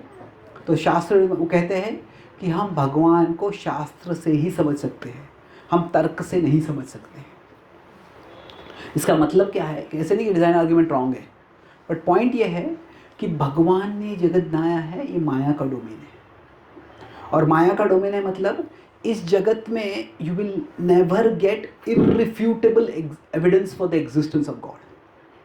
कि you get good evidence, strong evidence also, but not irrefutable evidence. क्योंकि अगर इररिफ्यूटेबल एविडेंस भगवान के अस्तित्व के लिए होगा तो फिर there is no room for faith, तो there is no room for choice. और कोई कहता है कि अभी मैं कनाडा में था, एक वक्त में मुझे नॉर्थ कोरिया से आए थे। बोले नॉर्थ कोरिया से वो actually he swum through the water for days together and somehow he came across, बच के आ गए वो। तो बता रहे थे वहाँ पे कि वो नॉर्थ कोरिया में ऐसे है जैसे हम हमारे मंदिर, घर में मंदिर होता है, भगवान की पूजा करते हैं, वैसे हर मंदिर में उसका जो डिक्टेटर है उसका पिक्चर होना चाहिए। और रैंडम चेक होता है कि आपने वो डिक्टेटर का पिक्चर रोज़ पोंछ के उसको रिस्पेक्टफुल रखा है कि नहीं। अगर वो रैंडम चेक हो गया, अगर नहीं रखा होगा पिक्चर पे एक भी पार्टिकल गंदगी आ गई तो पूरे फैमिली को जेल में डाल देते। तो अभी कोई इतना डिक्टेटोरियल होगा तो कोई कहेगा मैं डिक्टेटर है ही नहीं, इम्पॉसिबल ही है। अगर किसी का इतना फोर्स है तो the force is so visible then there is no chance to reject the possibility of the existence of that person. तो भगवान ने जगत इस तरह से बनाया है कि जो उनमें विश्वास रखना चाहते हैं वो विश्वास रख सकते हैं, जो विश्वास नहीं रखना चाहते वो भी कर सकते हैं। नित्यो नित्यानां चेतनस चेतनानां एको बहुनां यो विदधाति कामान। तो ये एक परम सत्य है, वो सबके काम जो इच्छा है उनको सस्टेन करते हैं। तो किसी की इच्छा है मुझे नास्तिक बनना है तो उसके लिए वो इच्छा भी भगवान सस्टेन करते हैं। तो इसीलिए जो हम थीज़म के आर्ग्यूमेंट देते हैं, एथीज़म के आर्ग्यूमेंट्स होते हैं। तो थीज़म के आर्ग्यूमेंट्स आगे एथीज़म रिफ्यूट करेंगे, एथीज़ के आर्ग्यूमेंट्स आगे थीज़ रिफ्यूट करेंगे। तो can we make a good and strong case for the existence of God? Yes. Can we make an irrefutable case? No. वो रेफ्यूट, तो ये एक तरह से भगवान ने जीव को स्वेच्छा दी है। इसीलिए we have to understand that ultimately logic has its limit. तो इफ़ यू यूज़ अचिंत्य in the sense that logic has its limits then that is okay. But if we start using it to, अचिंत्य को इसलिए इस्तेमाल करते हैं कि जो भी लॉजिक समझ, जो भी जिसका लॉजिकल आंसर नहीं है अचिंत्य नहीं। कई बार मेरे पास आंसर नहीं है पर वरिष्ठ भक्त हो सकते हैं और ज्ञानवान और भक्त शास्त्रों का अध्ययन में उसका लॉजिकल एक्सप्रेशन हो भी सकता है। तो इसलिए अचिंत्य केयरफुल यूज़ करना है। But ultimately it is a matter of choice and it's a matter of faith. मुझे स्पिरिचुअल वर्ल्ड की डिज़ायर पे प्रभु जी कृष्णा का कंट्रोल नहीं है। फॉर एग्जाम्पल प्रभु जी मान लीजिए कि मैं बहुत अच्छा प्रसाद खा रहा हूँ, मुझे ऐसा डिज़ायर है कि अगर अचार होता तो और भी अच्छा होता। अब ये डिज़ायर मुझे आ गया रैंडमली, इसमें रैंडमनेस है, इसमें कोई तर्क नहीं है प्रभु जी, है ना। कभी मैंने किसी प्रसाद में अचार खाया होगा, मुझे अच्छा लगा होगा और वैसे थॉट मेरे को आज मैप हो गया आज के प्रसाद में। आई डोंट नो आज अच्छा प्रचार recurring नहीं है। अच्छा, आज सिर्फ प्रचार है प्रभु जी। तो मैं कह रहा हूँ मुझे जैसे ये एक रैंडमनेस है वैसा ही रैंडमनेस मुझे कृष्णा से अलग करने के लिए आ गया। लेकिन उसका सोर्स तो एनवी है, 9.1 तो एनवी बताता है सोर्स प्रभु जी। तो सेवा में एनवी 9.1? का आना ही प्रभु जी थोड़ा कॉन्ट्रडिक्शन लगता था मुझे। 9.1 हाँ, इच्छा द्वेष नहीं, प्रभु जी अनुसूया में वर्ड आता है ना, बिकॉज़ यू आर नॉट इदं तुते गुह्यतमम्। प्रवक्ष्या में आई डोंट अनुसूया। थिंक दैट वर्स सेज कि अभी मैं तुमको ये ज्ञान बता रहा हूँ इसलिए कि तुम अनसूया हो. Okay, anyway. Okay, so I think, as I said, randomness is a good explanation, but you can say randomness is also an explanation when there is no explanation. Okay? मतलब क्या है, ये randomly हो गया. इसका मतलब क्या है कि ये क्यों हुआ, ये इसका आंसर मेरे पास नहीं है. So I think ये जो है the source of the jiva coming to this world. The source of question here, it's best to take an existential approach. This is a situation and let's make the best of the, मैं यहाँ पे हूँ और how can I live in the most meaningful way while I'm here. Okay. Thank you very much. Shrimad Bhagavad Gita की, श्रील प्रभुपाद की, गौर भक्त वृंद की, हिताय गौर प्रेमानंदे.